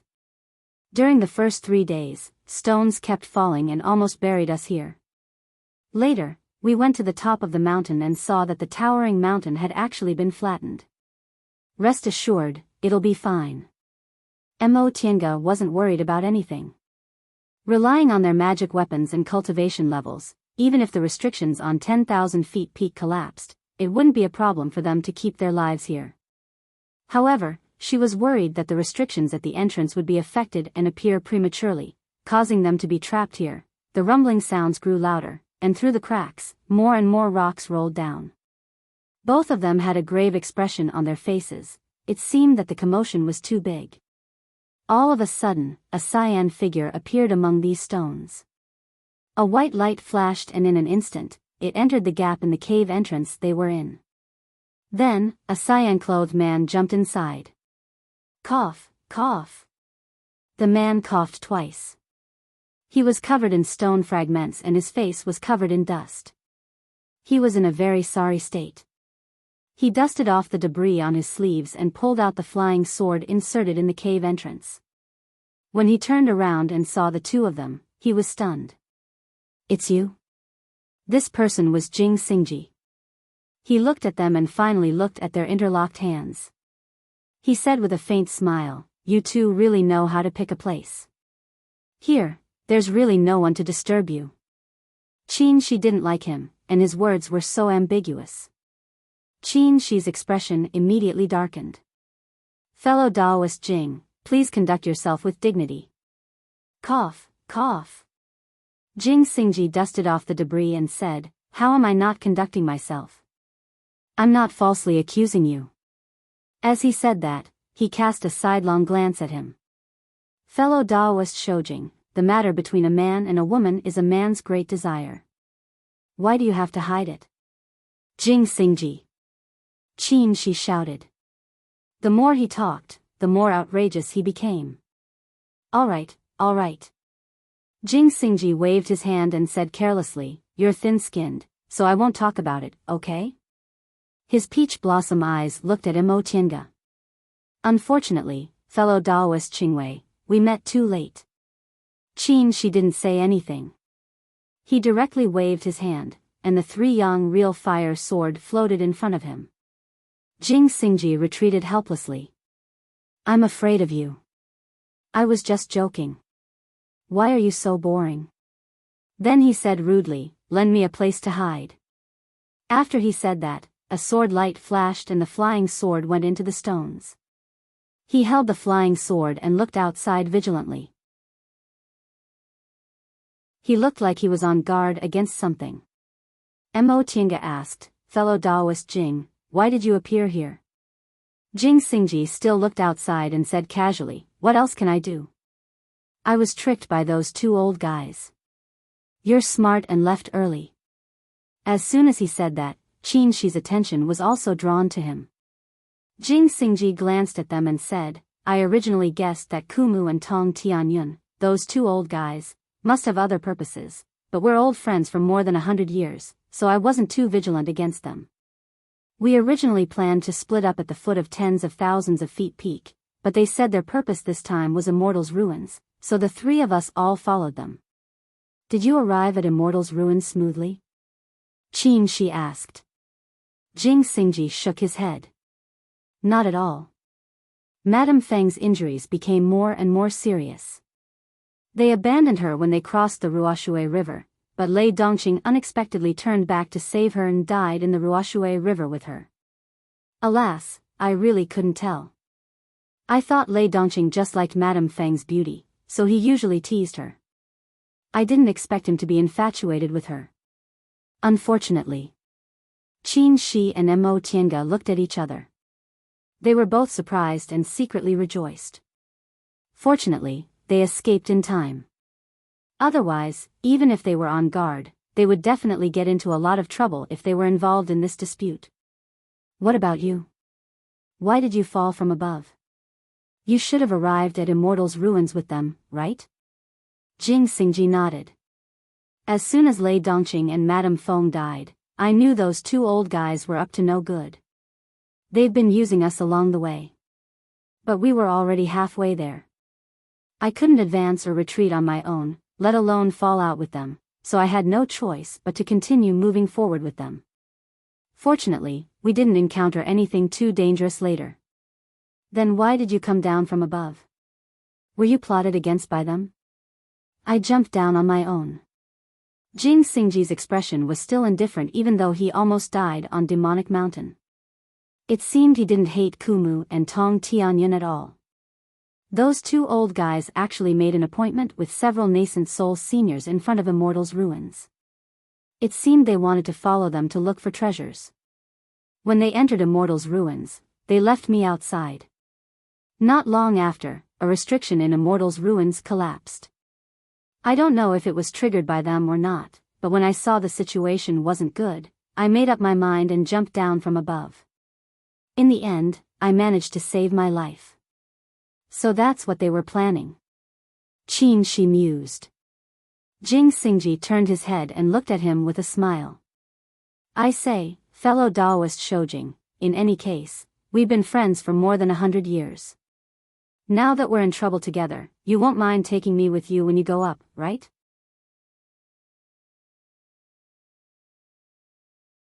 Chapter 289. Mo Tiange was a little surprised. Did she guess Jing Xingji's intentions wrong? He was actually willing to act with them and didn't mind her low cultivation level? On second thought, the situation had changed. Jing Xingji didn't have anyone to cooperate with except them. Even if her cultivation level was a bit low, the three of them could go up and try their luck. Qin Shi didn't look happy or angry. He just asked, "Fellow Daoist Jing, didn't you just come back with your life? Why do you still want to go up?" Jing Xingji touched his nose and said, "I had no choice but to go alone. Since I ran into you guys, of course I want to go back and see if I can get some benefits. After all, Immortal's ruins isn't easy to go up." He blinked and said, "Hey, you're so sure you can take your junior martial sister away? In fact, you've been confident for a long time, right?" Qin Shi didn't speak for a while. Judging from his expression, he wasn't unhappy, but he didn't agree immediately either. Mo Tiange looked at Jing Xingji and suddenly felt he was very familiar. Right, Qin Shi also did this. Speaking of which, although their characters weren't compatible, their conversations always gave people a sense of familiarity. What kind of familiar relationship could they have? Their personalities were completely different, and they didn't agree with each other at all. I'll say this first. When we get up there, the place we're going to is only a corner of Immortal's ruins. If you want to go somewhere else, we definitely won't accompany you. Jing Xingji didn't care at all. Whatever. Alright, let's join hands. Qin she said calmly, and Jing Xingji just smiled. The two of them didn't high-five or do anything equivalent to a promise, they just did their own things. This time, the earthquake lasted for a whole day. By the time the mountain stabilized, the three of them were unbearably tired. Each of them used their strongest defensive means and were ready to attack at any time. Although it was more daunting than dangerous, they consumed a lot of spiritual aura. Moreover, there was also floating devil aura on the way, so they used up a lot of spiritual aura. The three of them rested in the small cave for a day. When they were full of spiritual aura, they continued to fly to the summit. With Jing Xingji's help, the journey was a lot easier. With Qin Shi's three yang real fire sword formation, Mo Tianga's white silk handkerchief, and Jing Xingji's protective sword light, they originally thought they would need more than a day to reach the summit, but they arrived in just one day. If not for the large amount of demonic energy released due to the collapse of the restriction at the summit, the three of them would not have dared to approach it. Perhaps, they would have been even faster. Upon reaching the summit, Mo Tianga was dumbfounded. This is Immortals' ruins? There were rocks everywhere, spirits and demons mixed together. It was a barren wasteland. How could there be a word celestial here? Qin she said, the so-called Immortals' ruins is just what we, the later generations, call it. Demonic Mountain has been a battlefield since ancient times. Although it's said to bury all the immortals, it's actually just a place where all the immortals fell. Mo Tianga heaved a sigh. Before the immortals and demons were separated, the ones who died here were real immortals. Perhaps they would never be able to achieve such heights in their entire lives, but these immortals had only fallen to such a state. Jing Xingji grinned and said, don't underestimate this place. Even after so many years, there are still many treasures left behind by the immortals. It all depends on whether you have the opportunity to obtain them. Really? Looking into the distance, they couldn't see anything special except for one thing: the spiritual aura here was too strong. There was a transparent layer of spiritual aura floating in the sky, purer and cleaner than the spiritual aura they had seen before. In the area enveloped by this spiritual aura layer, the demonic aura could only move around the periphery. What's that? How come I've never seen such a special spiritual aura? It's immortal aura, Qin she said. Too many immortals died here. After they died, their bodies didn't remain, they all turned into immortal aura. I see. Alright, if you have something to say, you can talk about it later. It's time to get to work. Jing Xingji waved his hand. The flying sword on his back was unsheathed, ready to go, and he took the lead. Qin Shi also nodded at her. Let's go. Although there was no devil aura, immortal aura was equally terrifying. They were only cultivators, not immortals. The powerful power contained in immortal aura wasn't something they could withstand. Once their bodies were invaded by immortal aura, their bodies would explode and they would die. The three of them used all kinds of defensive methods and cautiously entered the rubble. Before they arrived at tens of thousands of feet peak, they could occasionally see skeletons in some places, but on this peak, it was completely clean. After immortals died, even their bones wouldn't be left behind, they would directly turn into immortal aura. There were many traces left behind by spells in the surroundings. Even after 1,000,000 years, these traces could still be clearly distinguished. Because immortals had the ability to move mountains and drain seas, the power of their spells was too great, so the traces left behind were naturally spectacular. For example, this tens of thousands of feet peak was originally connected to other peaks, but it was cut off by some kind of immortal weapon, turning it into a lone peak. It wasn't easy for them to even take a stone off this tens of thousands of feet peak, but for immortals, they could easily split it. There was also a huge lake on this peak. Upon a closer look, it was actually a trace left behind by a water spell. After 1,000,000 years, it actually still existed. There were also the rubble, the blackened traces, and the huge holes, all of them were traces left behind by spells. Although she didn't see the remains of immortals, Mo Tiange clearly saw that magnificent battle 1,000,000 years ago. This gave her a wonderful feeling, as if she was personally experiencing that battle, seeing spells flying everywhere and immortal weapons crisscrossing. Qin Shi walked very slowly on purpose, as if he was deliberately letting her experience this feeling. Jing Xingji wore a rare solemn expression as he silently watched the scene in front of him. The three people's almost leisurely advancing speed was disrupted by the sudden attack. Jing Xingji, who was walking in the front, suddenly stepped on something. A slight click sound was heard, and then a burst of light smoke rose.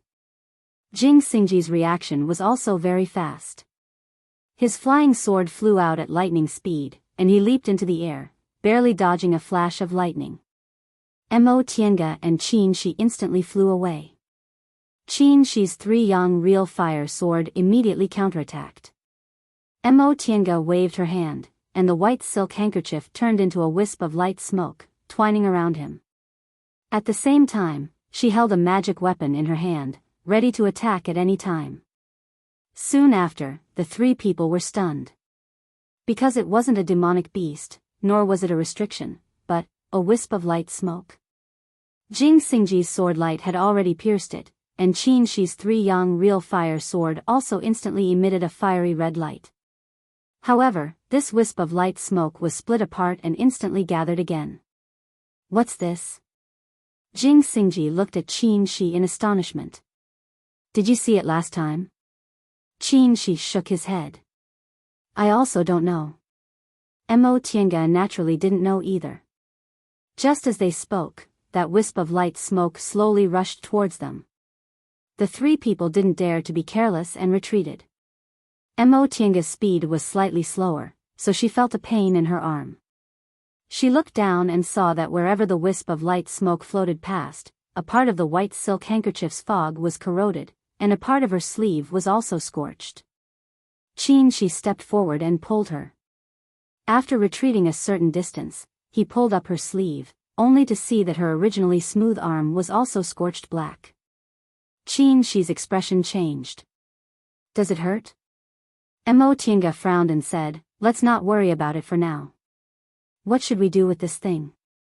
Jing Xingji glanced at her with that faint smile on his face and said, my flying sword can't cut it, and my magic can't burn it. What else can we do?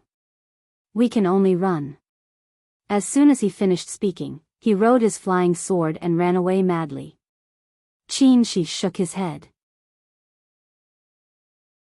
In the next moment, he flung his sleeve, summoned his flying cloud, and pulled Mo Tiange to escape. That wisp of light smoke caught up with them. It wasn't slow, but both Jing Xingji's flying sword and Qin Shi's flying cloud were extremely fast. Before long, that wisp of light smoke finally stopped chasing them. The three people stopped and all heaved sighs of relief. What kind of strange thing is this? Jing Xingji muttered. No one answered him. Qin Shi pulled Mo Tiange's sleeve and looked at her skin corroded by the wisp of light smoke. He frowned and said, something's wrong. This thing, at first, she only felt a little pain, but now, Mo Tiange felt a burning pain. Moreover, this kind of pain was getting worse and worse. She originally endured it, but in the end, she couldn't bear it anymore. She grabbed Qin Shi's sleeve, sweating profusely. It hurts a lot. Qin Shi knew her temperament. If it wasn't really painful, she definitely wouldn't scream, so he immediately took out a medicinal pill from his chinkuan bag. Eat this. Mo Tiange swallowed it as he said and felt a little better. Qin Shi pressed her arm and slowly released his spiritual aura. Starting from the wound, he carefully examined it bit by bit. What's wrong? Is there something strange about this thing? Jing Xingji asked. Qin Shi didn't say anything. After a while, he suddenly made a hand seal. A string of real fire came out of his palm and stuck to the scorched area. Mo Tiange shivered. His real fire wasn't an ordinary cultivator's real fire. He originally cultivated a fire element cultivation technique, and his body also had pure yang spiritual aura. When it burned, her arm, which was already numb, felt another kind of pain. Qin Shi noticed it. He paused for a moment, then used his yang spiritual aura to surround the real fire and slowly burned it. The pain eased a little, and Mo Tiange slowly felt the yang spiritual aura enter her body. She didn't need to use it herself, the Yin spiritual aura in her body followed it, and the two of them converged. Qin Shi's real fire was surrounded by Yin and Yang spiritual aura and slowly burned it. After a long time, the scorched area finally began to shrink. By the time the scorched area disappeared from Mo Tiange's arm, most of their spiritual aura had been consumed. Jing Xingji didn't understand what happened. Now that they stopped, he asked, "What's going on? Your real fire can burn it, but why didn't it work just now?" Qin Shi said, "This is the extreme yang real fire I comprehended when I formed my nascent soul. It's different from the real fire on the 3 yang real fire sword." "Then why didn't you use it just now?" This question made Qin Shi snort. "That's easy for you to say. It's very troublesome to mobilize this real fire. The smoke was too fast, I couldn't do it in time." "Oh, I see." Jing Xingji nodded. "Since you can heal, I'm relieved. Don't be happy too early." Qin Shi glanced at him indifferently. "If it were you, I wouldn't be able to help." "Huh?" Jing Xingji was puzzled. "Why?" Qin Shi didn't answer. He just shook his head and said to Mo Tiange, "Rest for a while and restore your spiritual aura." His extreme yang real fire was very overbearing. If it weren't for his and Mo Tiange's yin and yang spiritual aura acting as a buffer, Mo Tiange's hand would have been burned before she could burn the black aura.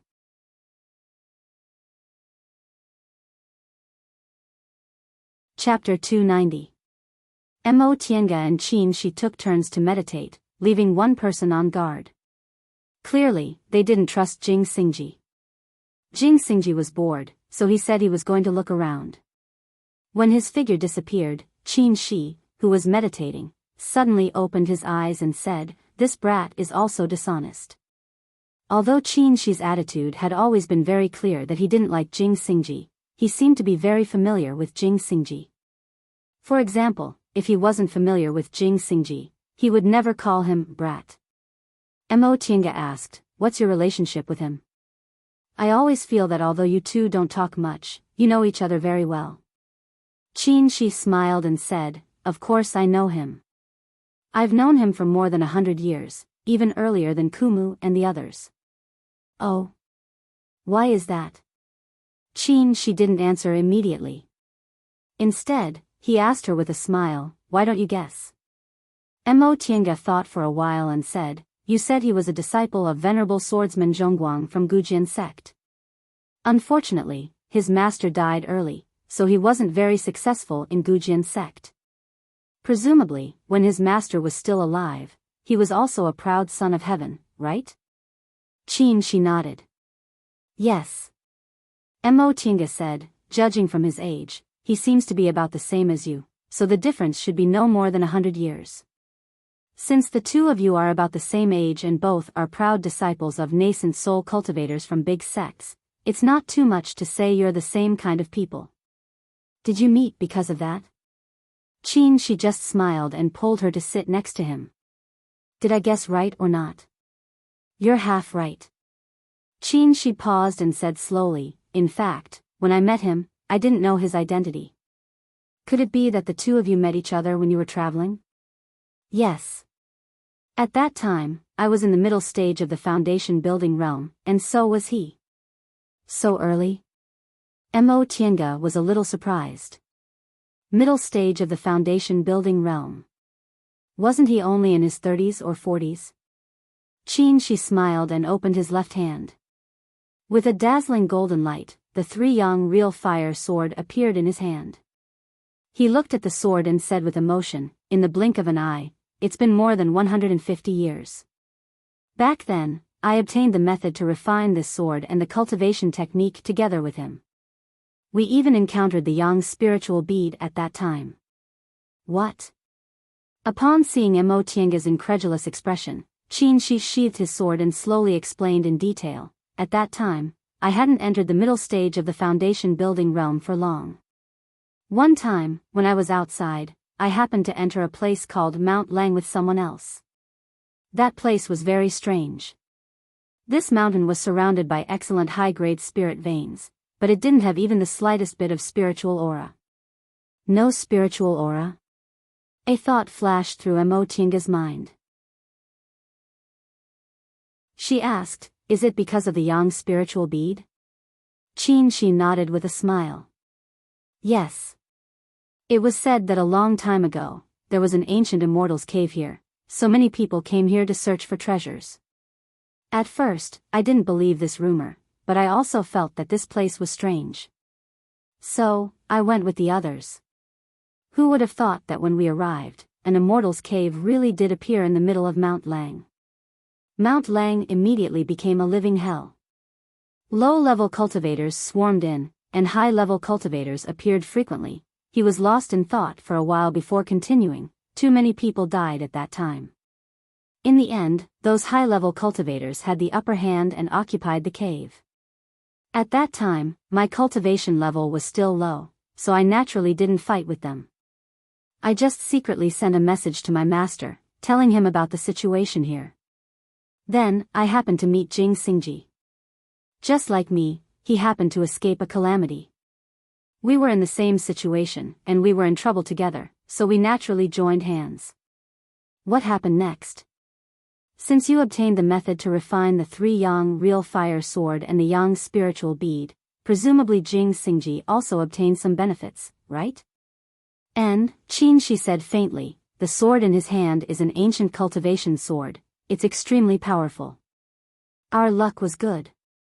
It turns out that there was an ancient cultivation sect hidden in Mount Lang.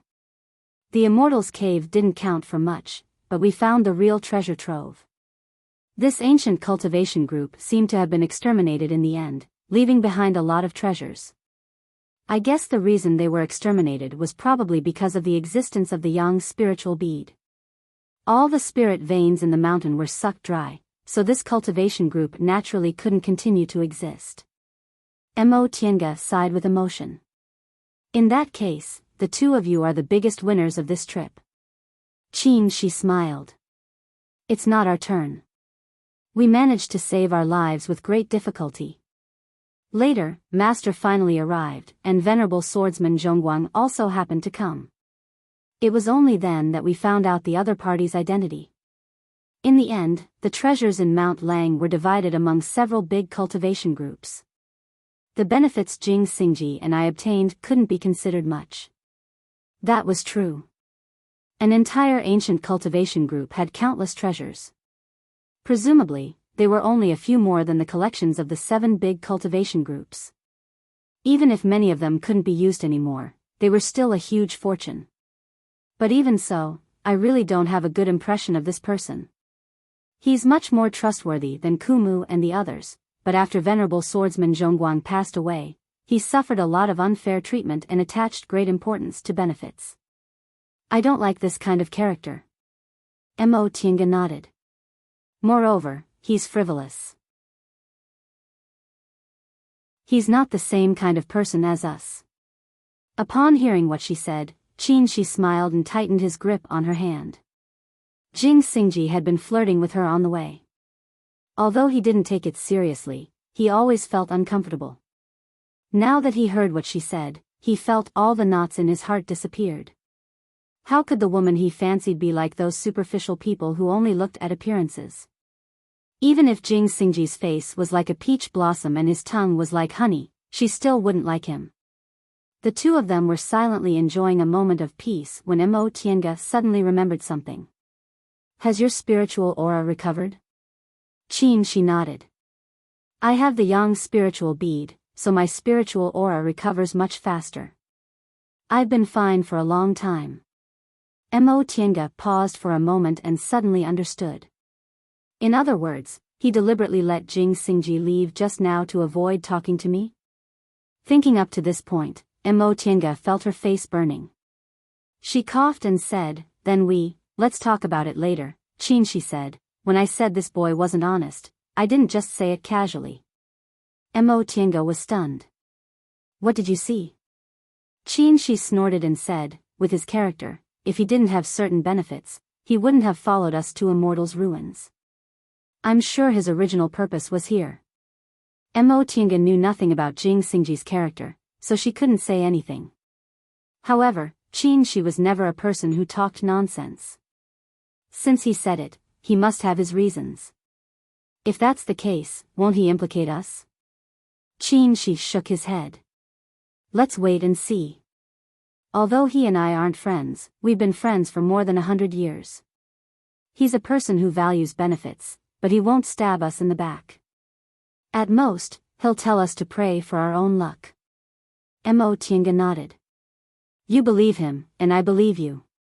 Upon hearing this, Qin, she smiled and said softly, when we go back, we'll report it to Master, okay? Mo Tiange naturally understood the meaning of his words, but she was a bit hesitant.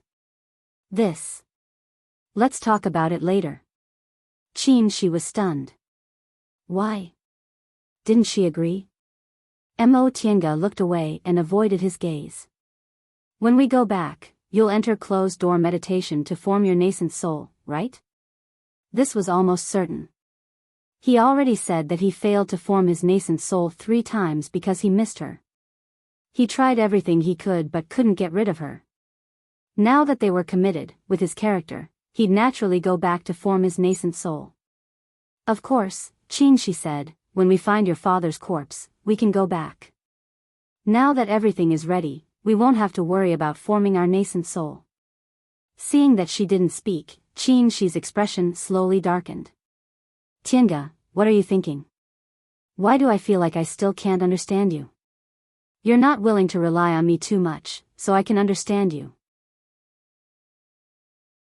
But now, we're all ready. Don't you want to perform dual cultivation with me? Mo Tiange was stunned for a while before she said, I just think now isn't the right time. You want to form your nascent soul, so you naturally can't be distracted. As for me, I also need some time to adapt to core formation. Let's take it slow. Qin, she didn't say anything, but his gaze revealed his displeasure. After a while, he said, I originally didn't plan to perform dual cultivation before I formed my nascent soul, but I don't want to wait anymore. Why? Mo Tiange couldn't help but ask, isn't it good for us to be like this now? She asked too quickly as if she was unwilling, so Qin, she's expression didn't look good. He calmed down and asked, then, after we go back, are you willing to move to my immortal's cave? Mo Tiange was stunned. You have to enter closed-door meditation to form your nascent soul, and I might also enter closed-door meditation during this period of time. This isn't necessary, right? Qin, she smiled with a hint of self-mockery. You see, you're always so restrained, which gives me the illusion that you don't have that many feelings. Sometimes I feel strange. How can there be a woman like you? So calm that people feel you're heartless. This obviously wasn't a compliment, his tone even carried a hint of complaint. People were always strange like this. He hoped to have a quiet and rational woman who wouldn't affect his cultivation, but she was too quiet and rational, which made him feel unreconciled. He always felt he wasn't that important in her heart. Mo Tiange didn't refute him. She was silent for a while, then said slowly, I thought about it a long time ago. We're cultivators, so we're different from mortals. Even if we live together, so what? Cultivators spend most of their long lives in closed-door meditation. How much time do we really have together? Maybe not as much as mortal couples. That being the case, why should we be in such a hurry? Yes, you're right. However, there's a way to solve this. Mo Tiange was puzzled. What way? We practice the same cultivation technique, Qin, she said. With our constitutions, dual cultivation is better than others. If we practice the same cultivation technique, our progress will definitely be amazing. Mo Tiange was shocked. You mean, we should give up our current cultivation technique and practice dual cultivation? Mo Tiange once again fell silent after receiving confirmation. Dual cultivation techniques were cultivation techniques that Dao companions practicing dual cultivation together practiced. The most famous dual cultivation group in the celestial pole was Bian sect, one of the 7 great cultivation groups. Most of the disciples of Bian sect practiced dual cultivation techniques, and only when a man and a woman practiced dual cultivation together could they achieve miraculous results. However, they were different.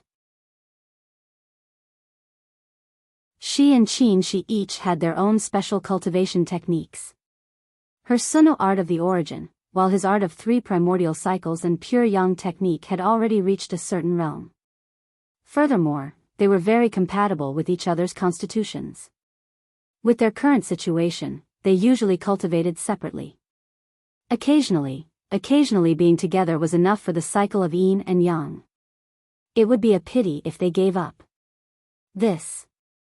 We don't have a suitable cultivation technique. Besides, if we did that, wouldn't my spiritual roots of the origin be meaningless? This is different, Qin Shi said firmly. Just tell me if you agree or not. If you agree, I'll take care of these things.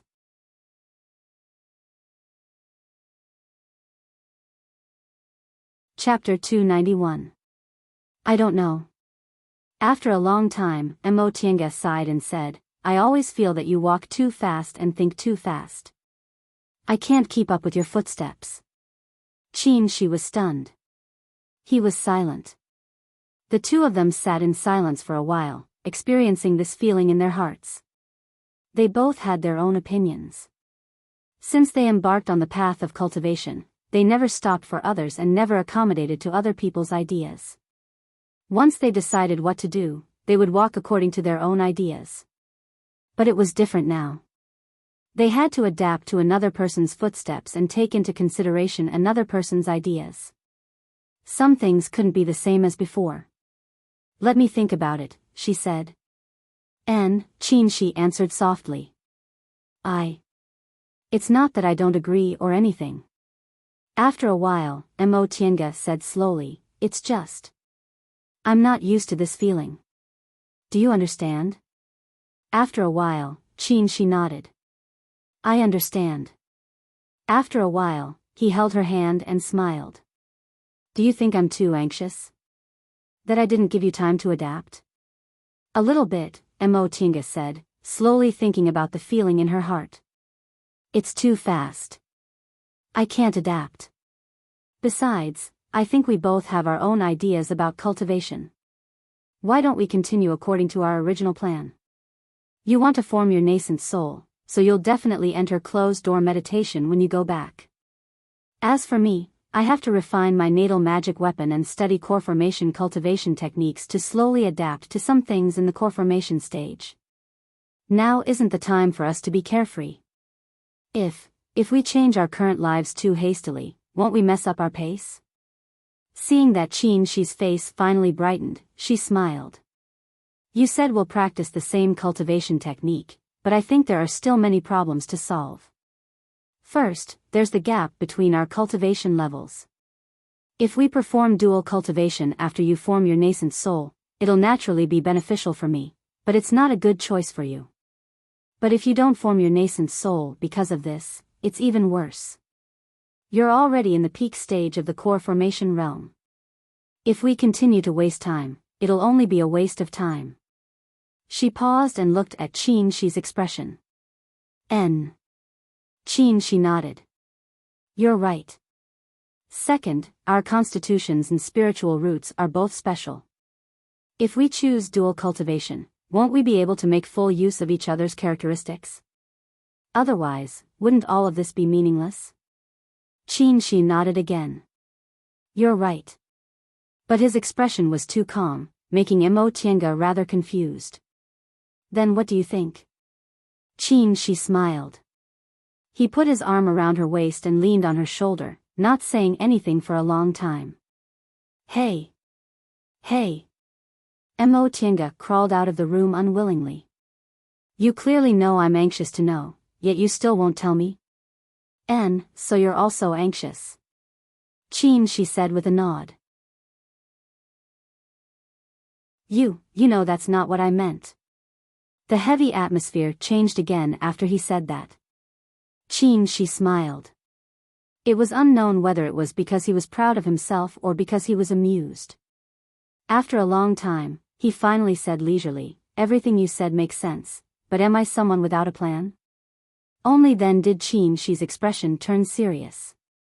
He said, rest assured, I'm not talking nonsense.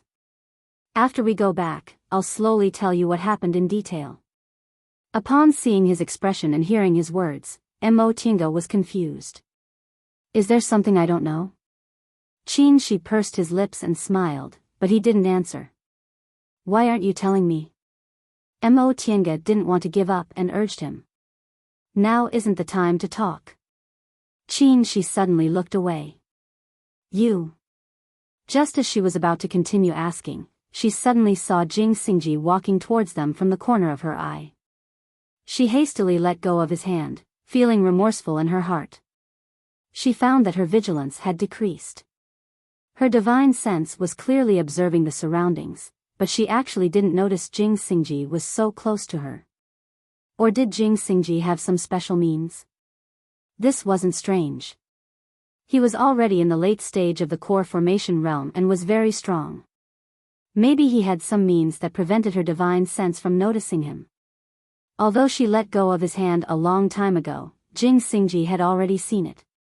Now that he came back, his gaze swept over them and he suddenly said to Shi, no wonder you were so rude to me this time. So that's why, Shi snorted. It's good that you know. Xingji smiled and glanced at Enchanting with his peach blossom eyes. Why didn't you say it earlier? If you said it, I naturally wouldn't make you unhappy. Why didn't you say it? Or were you too embarrassed to say it? Shi's expression darkened. Since you've rested enough, let's continue. Heh. Xingji chuckled but his expression turned serious again. I still want to say, Qin Shoujing, you also have this day. Right after he said that, he walked away with a complacent expression. Wait. Shi frowned and said, I'll walk in front. Xingji nodded indifferently and retreated to the back. If they encountered that kind of situation again, he wouldn't be able to save her if he was careless and got hit. If it was Shi, as he said, it would be easier to deal with. The three of them continued to move forward in silence. Xingji really restrained himself and didn't try to seduce Enchanting again, intentionally or otherwise. Enchanting also heaved a sigh of relief. After walking for a while, Enchanting suddenly said, wait. The other two people stopped. Shi turned around. What's wrong? Enchanting carefully looked at the surrounding scenery then said with a frown, don't you think, our surroundings haven't changed at all? Both Shi and Xingji frowned and looked around. Enchanting said slowly, that's not right. Our surroundings have changed, but the changes are very subtle and almost unrecognizable. As she said that, she turned around again and her expression darkened. Can you tell where we came from? Shi and Xingji turned around, and their expressions changed.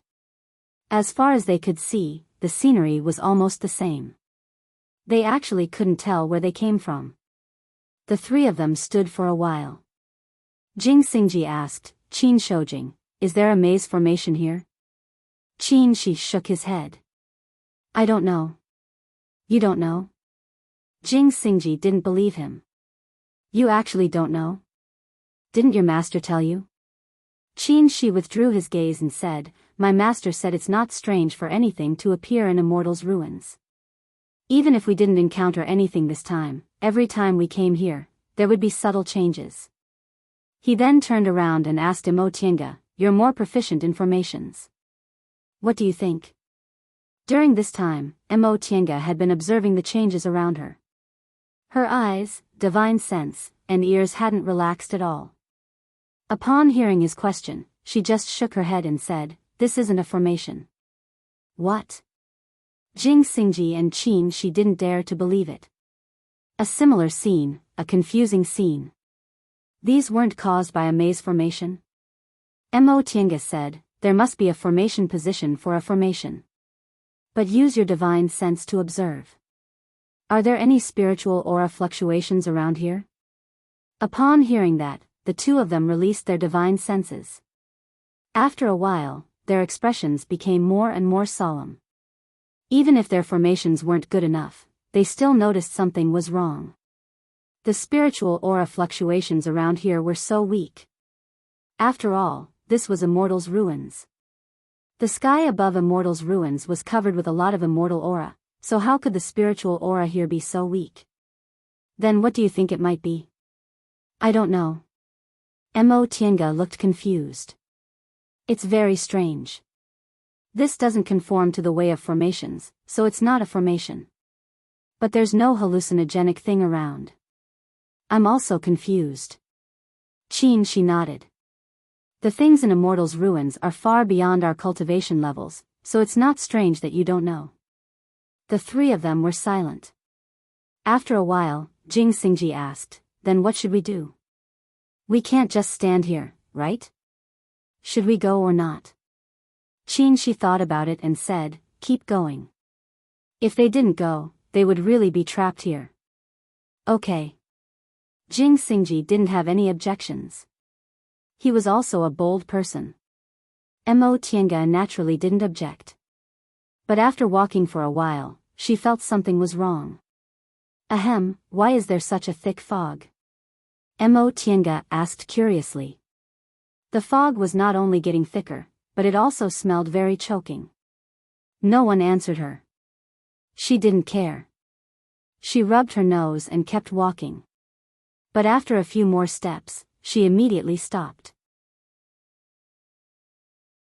Something was wrong. This time, something was really wrong. There was no one around her.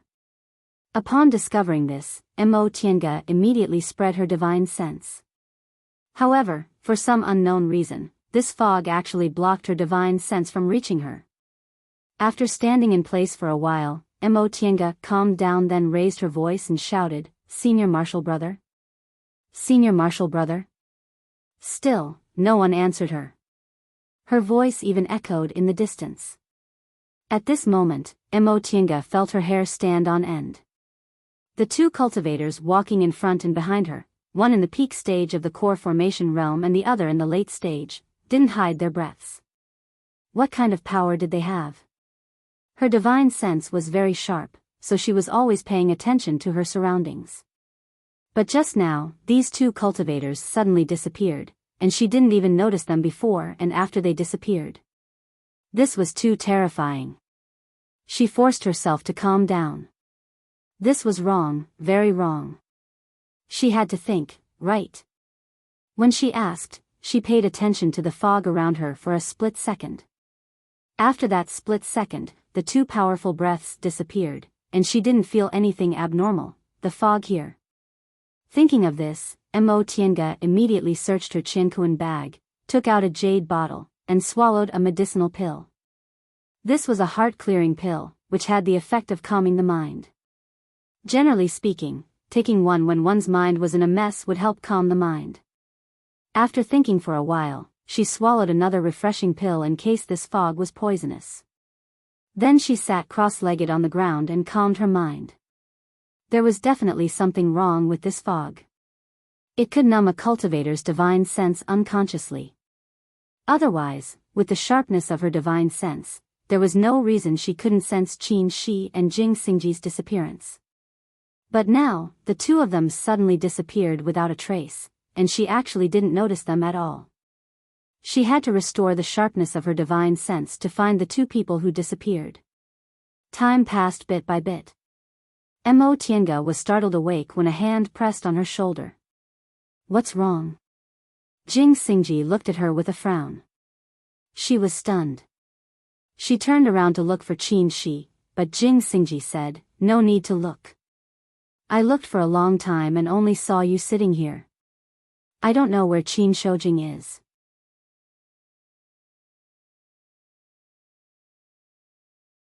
Chapter 292. She was separated from Qin Shi. Upon realizing this, Mo Tiange heaved a sigh. There were so many strange things in Immortal's ruins that she had to think about every step she took. Under such circumstances, it was really difficult to move forward without someone she could trust. Jing Xingji was a person Qin she thought was generally trustworthy, but that wasn't necessarily true for her. This person was a typical utilitarian. Even though he was used to fawning over women and had thrown her countless flirtatious glances along the way, in the depths of his heart, he only used strength to measure strength. If there was any possibility of her dragging him down, he would unceremoniously leave her behind. Thinking of this, Mo Tiange cheered up. In any case, she had to persevere and find Qin Shi. Fellow Daoist Jing, what do you think about the current situation? Upon hearing her question, Jing Xingji still looked lazy and said, "There's something wrong with this fog." Nonsense, she also knew there was something wrong. Seeing that Jing Xingji was just dealing with her, Mo Tiange said bluntly, "With fellow Daoist Jing's experience, you should know more than this, right?" Jing Xingji smiled and glanced at her. "I also know that this fog has a great impact on divine senses. Fellow Daoist Qingwei, your divine sense can't play any role here." Mo Tiange's eyes moved, but she didn't say anything. Jing Xingji's current attitude was very clear. He wanted to see if she had a way. If she had a way, he might try his best. If she didn't, he probably didn't want to carry a burden. Realizing this, Mo Tiange lowered her head and pondered. Fog. Divine sense. All of a sudden. She asked, "Fellow Daoist Jing, when we were separated just now, what did you feel?"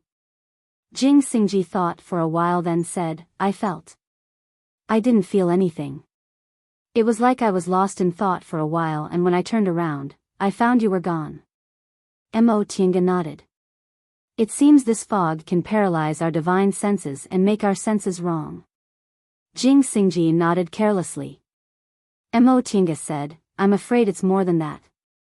Even if it paralyzes our divine senses, there's no reason we can't find them by the time we react. Perhaps it can even mislead our senses." Upon hearing this, Jing Xingji took another look at her. Mo Tiange didn't understand the meaning behind his gaze, so she continued to say, "That being the case, we can't trust our divine senses and senses." Jing Xingji chuckled.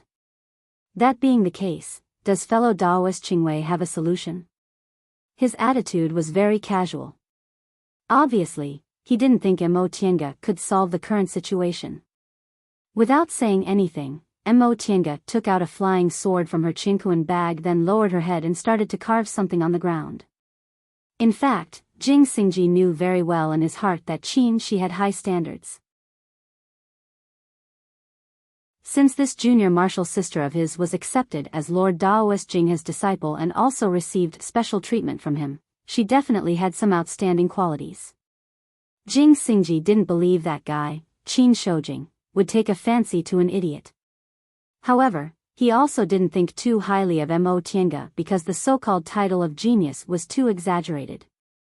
People who cultivated fast might not necessarily be strong, and people with high comprehension might not necessarily be quick-witted. But when he saw what Mo Tiange drew on the ground, his expression turned serious. Mo Tiange put away her flying sword and took out a sound-transmitting jade talisman from her robe. This jade talisman was a 1,000-mile sound-transmitting talisman. It was prepared to be used when they were separated, but she didn't have many of them, so she didn't use them immediately when they were separated to avoid wasting them in the fog. The sound-transmitting jade talisman ignited with a fiery red light. It was about to break through the sky and fly away, but it fell again after flying only several feet.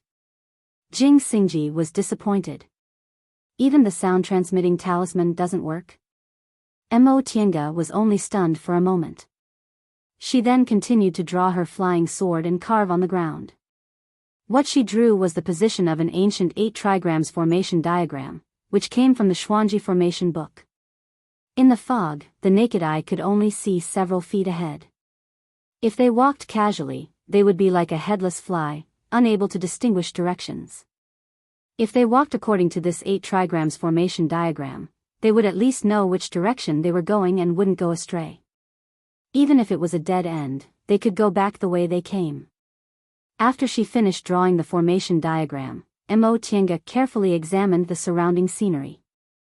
After confirming there was no danger, she chose a direction and took the lead. Jing Xingji lowered his head to look at the formation diagram she drew. Without saying anything, he followed her. This time, the two of them didn't get separated. Since they knew the fog could paralyze divine senses, the two of them were very careful. After walking for a while, Mo Tiange once again drew the formation diagram and repeated the process several times. Since the sound-transmitting talisman couldn't be used, she could only leave an imprint. Although she couldn't be considered proficient in formations, he should be able to recognize her words. If he saw her, he could follow the formation diagram to find her, and the two of them could reunite. Just like that, she and Jing Xingji walked further and further away from each other. She soon realized he was lost. Moreover, when he turned around, Mo Tiange and Jing Xingji were nowhere to be seen. He didn't panic. He unfolded the three-yang real fire sword and circled around his body.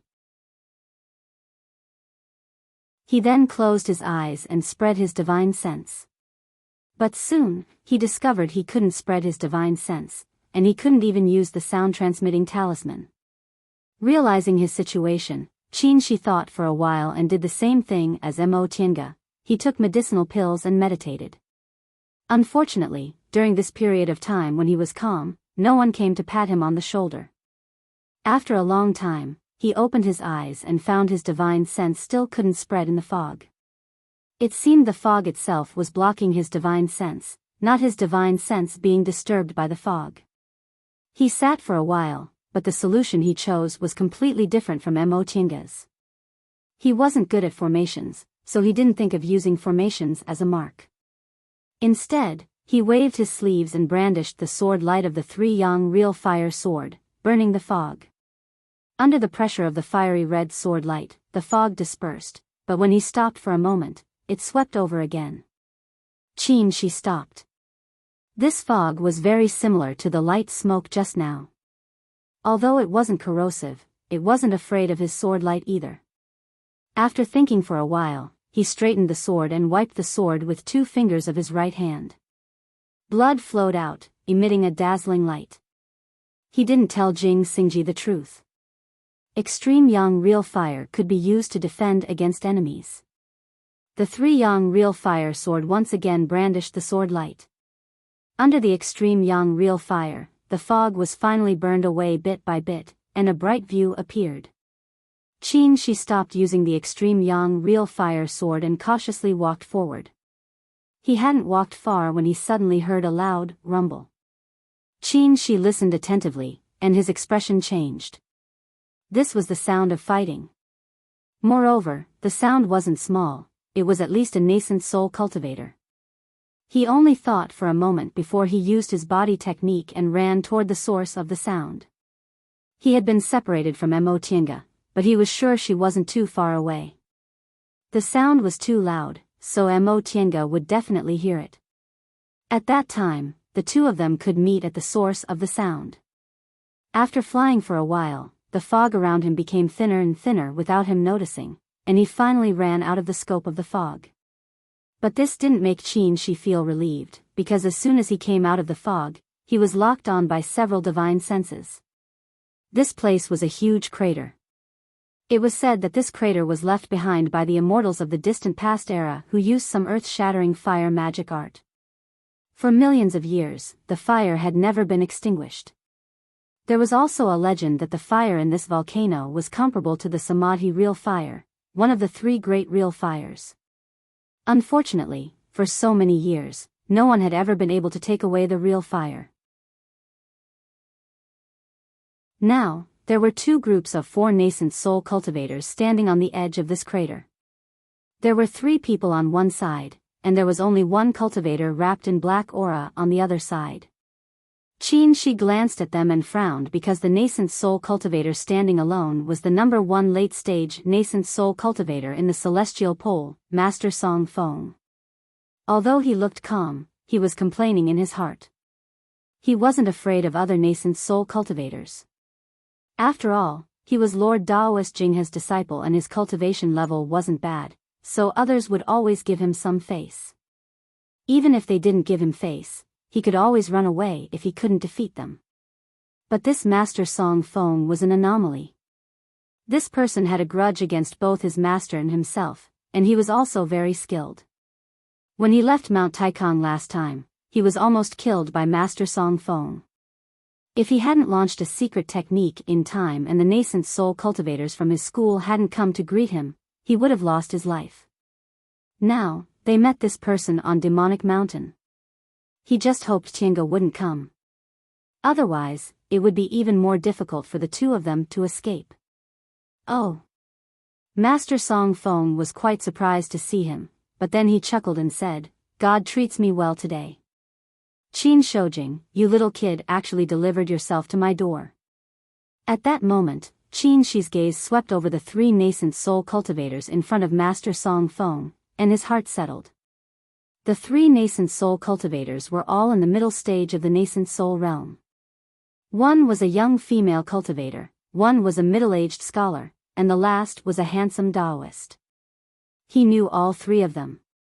The young female cultivator and the middle-aged scholar were wearing elegant white clothes with green hairpins and clouds embroidered on their cuffs. They were a pair of Tao companions from Bian sect. The female cultivator was called Ding Wan, and the scholar was called Feng Shao. They were known as the Wan and Feng immortal couple in the celestial pole. They were the only pair of Tao companions whose cultivation levels were above the middle stage of the nascent soul realm, so they were very famous. The handsome Taoist was surnamed Ji, and people called him Taoist Priest Ji. He was from Tiandao sect. These three people all had some friendship with his master, and their relationship was passable.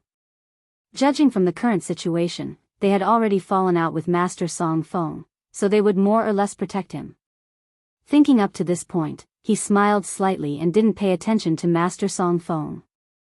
Instead, he politely saluted the three nascent soul cultivators. "Senior Ding, Senior Feng, Senior Ji, it's been a long time since we last met. Seniors, are you all well?" Seeing that he was so polite, Ding Wan smiled and said, "Qin brat, why are you also here? Where's your master?" Qin Shi was already 200 years old. Among core formation cultivators, he could be considered young, but he wasn't old enough to be called brat casually. Ding Wan, on the other hand, looked like she was in her prime, but her real age was 700 or 800 years old. Calling him a brat was an act of respect. "Qin," she said, "Junior came to Demonic Mountain this time on the orders of my master. My master isn't far away and will arrive soon." He naturally made this up to tell Master Song Feng that his master was here. Upon hearing what he said, Master Song Feng snorted coldly. "Qin Shoujing, do you think I'll believe you just because you say it casually? It's best that you delivered yourself to my door today. After I get rid of the three of them, I'll also get rid of you to avenge my poor disciple." Before Qin Shi could answer, Feng Shao already sneered and said, "Old Song Feng, aren't you afraid that the wind will sprain your tongue?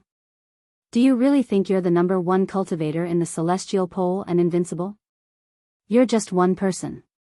Although our cultivation levels are lower than yours, we're not to be trifled with." Haha. Black aura surged on Master Song Feng's body, and he said in a contemptuous tone, "What Luan and Feng immortal couple? I really don't care. Who's the one who sprained his tongue?"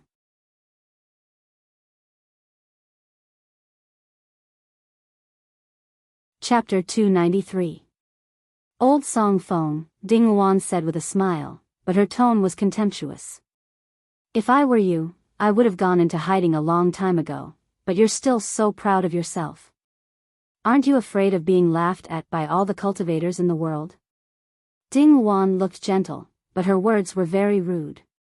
Master Song Feng, who was used to being scolded, was angry now. He sneered and said, "Laughed at by all the cultivators in the world? Woman surnamed Ding, why don't you drag them out and scold them for me to hear? Why are you still talking nonsense here? You're the one who likes to talk nonsense, not me." Ding Wan's tongue was like a knife, but she kept smiling. Do you really think those kids think you're the #1 cultivator in the celestial pole? I've seen people who think highly of themselves, but I've never seen anyone who thinks so highly of themselves like you. Let's not talk about the past. Let's see if this Qin brat takes you seriously or not. Qin Shi smiled bitterly in his heart. Although he had a grudge against Master Song Feng, he wasn't arrogant enough to think he could escape from a great late-stage nascent soul cultivator with his own strength. Right now, he wanted to use the presence of the 3 nascent soul cultivators to dilute his sense of existence, but this senior Ding pushed him out to attract Master Song Feng's attention. However, he couldn't blame Ding Luan. For Lord Daoist Jinghe's sake, Ding Luan was willing to protect him, which was already good enough. Master Song Feng's figure hidden in the black aura couldn't be seen clearly, but he glanced at them fiercely and said, "Woman Ding, don't talk nonsense. Since you're not willing to give way, don't blame me for being ruthless." As he spoke, his whole body merged into the black aura and suddenly attacked the 3 people. Although their words were full of contempt, the 3 people didn't dare to underestimate Master Song Feng's attack. Ding Luan and Feng Xiao both retreated at the same time, using their teleportation techniques and magic weapons. Both of their magic weapons were musical instruments. Ding Luan held the zither and Feng Xiao held the flute, instantly spreading a thick music net. Master Song Feng's black aura looked fierce, but it was blocked by this music net. Upon seeing this, Daoist Ji smiled faintly. He took out a huge wine gourd from his bosom and took a sip leisurely. All of a sudden, he opened his mouth, and the fine wine in his mouth shot out like an arrow towards Master Song Feng's black aura. Master Song Feng withdrew the devil aura all over his body and swiftly retreated. Although his words were arrogant and his methods were ruthless, he was not an arrogant person. Although he said that he looked down on the Luan and Phoenix immortal couple, he understood in his heart that the couple's cultivation was not bad and their teamwork was quite good. Their fighting strength was not inferior to a late-stage cultivator, so he could not take them lightly. What's more, there was Daoist Ji next to him. Daoist Ji didn't like to talk, and some people even said that he was a mute. However, when he made a move, he was extremely sharp. He often set up hidden traps, and people would unknowingly fall into his trap. Therefore, even though his tone was arrogant, he didn't dare to be careless in his heart and was extremely cautious. However, since he had already made his move, there was no reason for him to stop. As soon as they saw Master Song Feng retreating, Ding Luan and Feng Xiao rushed forward. The sound of the flute changed to the sound of the zither. The music, which was originally as deep as the yellow sky and thick earth, became sonorous and fierce, shaking people's hearts and souls. Qin Shi was stimulated by the sound of the zither and flute, and he felt the spiritual aura inside his body surging. He almost couldn't control it, so he immediately steadied his mind and wholeheartedly guided the spiritual aura back. Humph. Insignificant skill. Master Song Feng snorted coldly. A black object suddenly flew out of the black aura. Its speed was extremely fast, and it suddenly smashed towards the Luan and Feng couple. As soon as this black object left the range of Master Song Feng's black aura, it suddenly swelled up. In an instant, it became like a small mountain and suddenly pressed down on the Luan and Feng couple. Seeing this, the sound of the Luan and Feng couple changed, becoming simple and deep again. But this time, it wasn't so easy to block. Master Song Feng grinned hideously. The small mountain broke through the net of music and pressed down on the 2 of them with great momentum. Ding Luan and Feng Xiao looked extremely solemn. The couple looked at each other, stopped playing, and each threw the zither and flute in their hands. These 2 magic weapons carried extremely dense spiritual aura, and under the support of the couple's spiritual aura, they suddenly burst into dazzling spiritual light. Qin Shi felt it was extremely dazzling, so he couldn't help but raise his hand to block the spiritual light. This wasn't the first time he saw nascent soul cultivators fighting. He had an extraordinarily powerful nascent soul master, so his vision was originally very high. However, when he saw these people fighting, he still felt he couldn't watch them closely. Nascent soul cultivators were nascent soul cultivators after all. Although he was only one step away from the nascent soul realm, his strength was still far from them. If he had already formed his nascent soul now, even if he was only in the early stage of the nascent soul realm, he definitely wouldn't be completely powerless when facing these people. Master Song Feng, Ding Wan and Feng Xiao were fighting fiercely, but there was also a quiet Daoist Ji next to them. Daoist Ji looked to be in his early 20s and looked very delicate. Rumor had it that when he traveled outside, people often regarded him as an aura-refining disciple who didn't understand worldly affairs, but when it came to fighting, he was no less ruthless than Master Song Feng. Over the years, it was unknown how many blind cultivators had been deceived by his harmless appearance and died in his hands. In the spiritual light of the fight between Master Song Feng, Ding Wan and Feng Xiao, Qin Shi couldn't see their movements clearly, but he knew this was the best time. Therefore, he quietly took out a jade talisman from his Qinkuan bag and flicked it with his fingertips. The jade talisman burst into flames and soared into the sky under the cover of the spiritual light. Fortunately, this time, he finally sent it out smoothly. The jade talisman disappeared into the sky, and the fight suddenly stopped. The devil aura on Master Song Feng's body disappeared and he snorted coldly. Qin Shoujing, what the hell are you doing now? Qin Shi smiled. He knew this old man wouldn't let him go easily even though he hadn't dealt with him yet. Nothing. Junior just wanted to inform my master that there's a good show to watch. Master Song Feng didn't say anything for a while, but the black aura on his body kept surging as if it was brewing and he might attack Qin Shi in the next moment. His attention was focused on Qin Shi, so how could the three nascent soul cultivators let go of this opportunity? Ding Wan shouted. She held the zither with one hand and held the strings with the other, then suddenly pulled and loosened it. The strings suddenly let out a buzzing sound, and the spiritual sound suddenly spread out. Feng Xiao turned his fingers and clasped the jade flute, then he brought it to his lips and blew it in a relaxed manner. The husband and wife, one attacking and one defending, one tightening and one loosening, cooperated seamlessly. Even though Master Song Feng was known as the #1 cultivator in the celestial pole, he didn't dare to look down on them. The black aura on his body became thicker and thicker, and it suddenly scattered like a drop of ink. The black aura on Master Song Feng's body was known as Primordial Devil Aura. If this Primordial Devil Aura danced, it would be like gales and thunder with amazing power. The Primordial Devil Aura scattered and condensed into a long saber that was about to chop the Wan and Feng couple.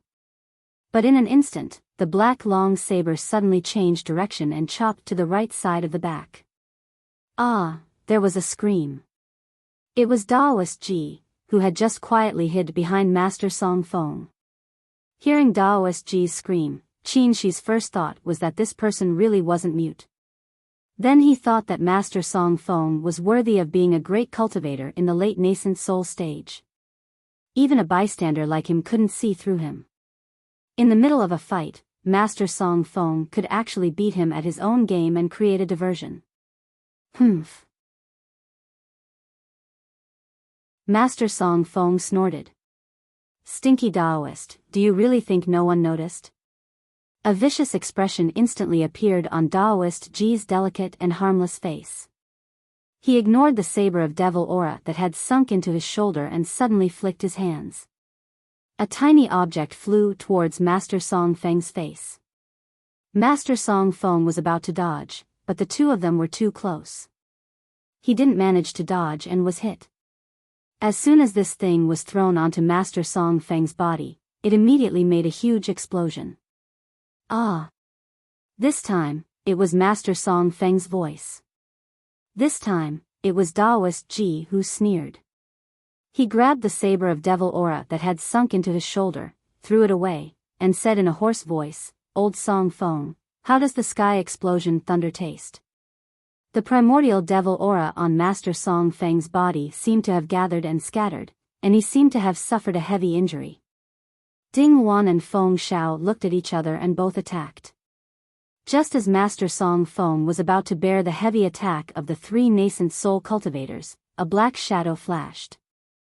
Master Song Feng instantly left his original spot and appeared in midair. The black aura around him condensed and solidified again.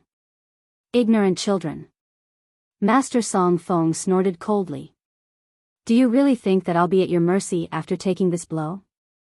At this time, he was floating in midair, and his primordial devil aura didn't diminish at all. It seemed that he hadn't been injured at all. The three nascent soul cultivators were stunned, and a look of surprise appeared on their faces. Fellow Daoist Ji, Ding Yuan said in a low voice. This is, Daoist Ji was also in disbelief. The expression on his face kept changing. He stared at Master Song Feng and said, impossible, he's bluffing. Fellow Taoists, you know the power of the sky explosion thunder. This old man took it head on. I absolutely don't believe he's fine. Feng Zhao's expression changed for a while, and then he said, fellow Daoist Ji is right. Sister Wan, don't be fooled by him. Hearing what her husband said, Ding Yuan no longer had any doubts. She put away her zither and was ready to go. Right at this moment, several flight lights suddenly flashed across the sky and came in their direction. The incoming people were also divided into two groups, coming from two different directions. That's Old Daoist fooling. Feng Zhao murmured as he looked at the group of people that gradually became clearer. Daoist Ji's expression darkened. More than 100 years ago, I had some conflicts with this old Daoist. I'm afraid Ding Yuan and Feng Zhao were silent. Old Daoist fooling should actually be called Venerable Swordsman fooling. He was one of the Venerable Swordsmen in Gujin sect. He entered the sect through Dao, so he always dressed like a secular Daoist, so they called him Old Daoist. Although they were all from the 7 great cultivation groups and would show some respect for each other because they were friends, it was hard to say when interests were at stake. At this time, another group of people also flew closer. Daoist Ji frowned even more. Qin Jinghe, Ding Yuan and Feng Zhao looked at each other with a mysterious look in their eyes. Logically speaking, Qin Jinghe had a pretty good relationship with them, but the problem was that the reason they were fighting against Master Song Feng was because they wanted to fight over the treasure. With the treasure right in front of them, who knew whether or not they would try to snatch it by force? At this time, Feng Zhao secretly glanced at Qin Shi next to him, and Ding Yuan nodded secretly. Feng Zhao suddenly moved and instantly flashed to Qin Shi's side. He said with a smile, Brat Qin, do us a favor. Although Qin Shi had been vigilant, Feng Zhao was a middle-stage nascent soul cultivator after all. He had just summoned the 3-yang real fire sword when Feng Zhao's palm hit his head. You're tuning into the Romantic Tales YouTube channel. Don't forget to subscribe and join us on this journey to catch the most captivating stories.